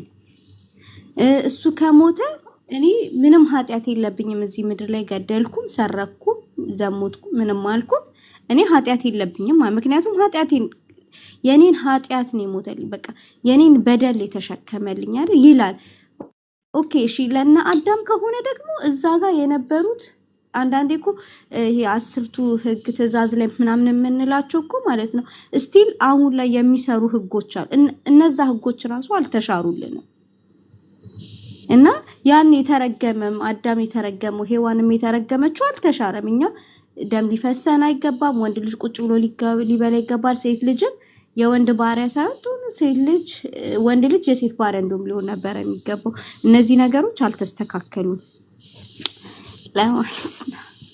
አብሽሪ ግን መጠይቁ ጥያቄ እኮ እኛን ሰፖርት የሚያደርገን ጥያቄ ነው እየጠየቅሽ ያለሽው እና አንጀታችንን ቅቤ እያጠጣሽማ እንደዚህ እንትን አትይልን። አንጀታችንን አትበይውም እንደዚህ አንፈልግም። ምክንያቱም እኔ መጠየቅ ከክርስቲያን ጋር ነው በነገራችን ላይ ይሄን ዲቤት ማድረግ የምፈልገው። ግን እውነት ለመናገር ካላችሁ ክርስቲያናት ወንድሞች ልጨምርልሽ አንድ ነገር ልጨምርልሽ እንዲጠቅምሽ ማለት ነው። ኢንሻአላህ እንዲጠቅምሽ ማለት ነው። መጀመሪያ በኢስላም አስተምሮት አደምና ሐዋ ጀነት የተቀመጡት ለጊዜው ነው፣ ለፈተና ነው።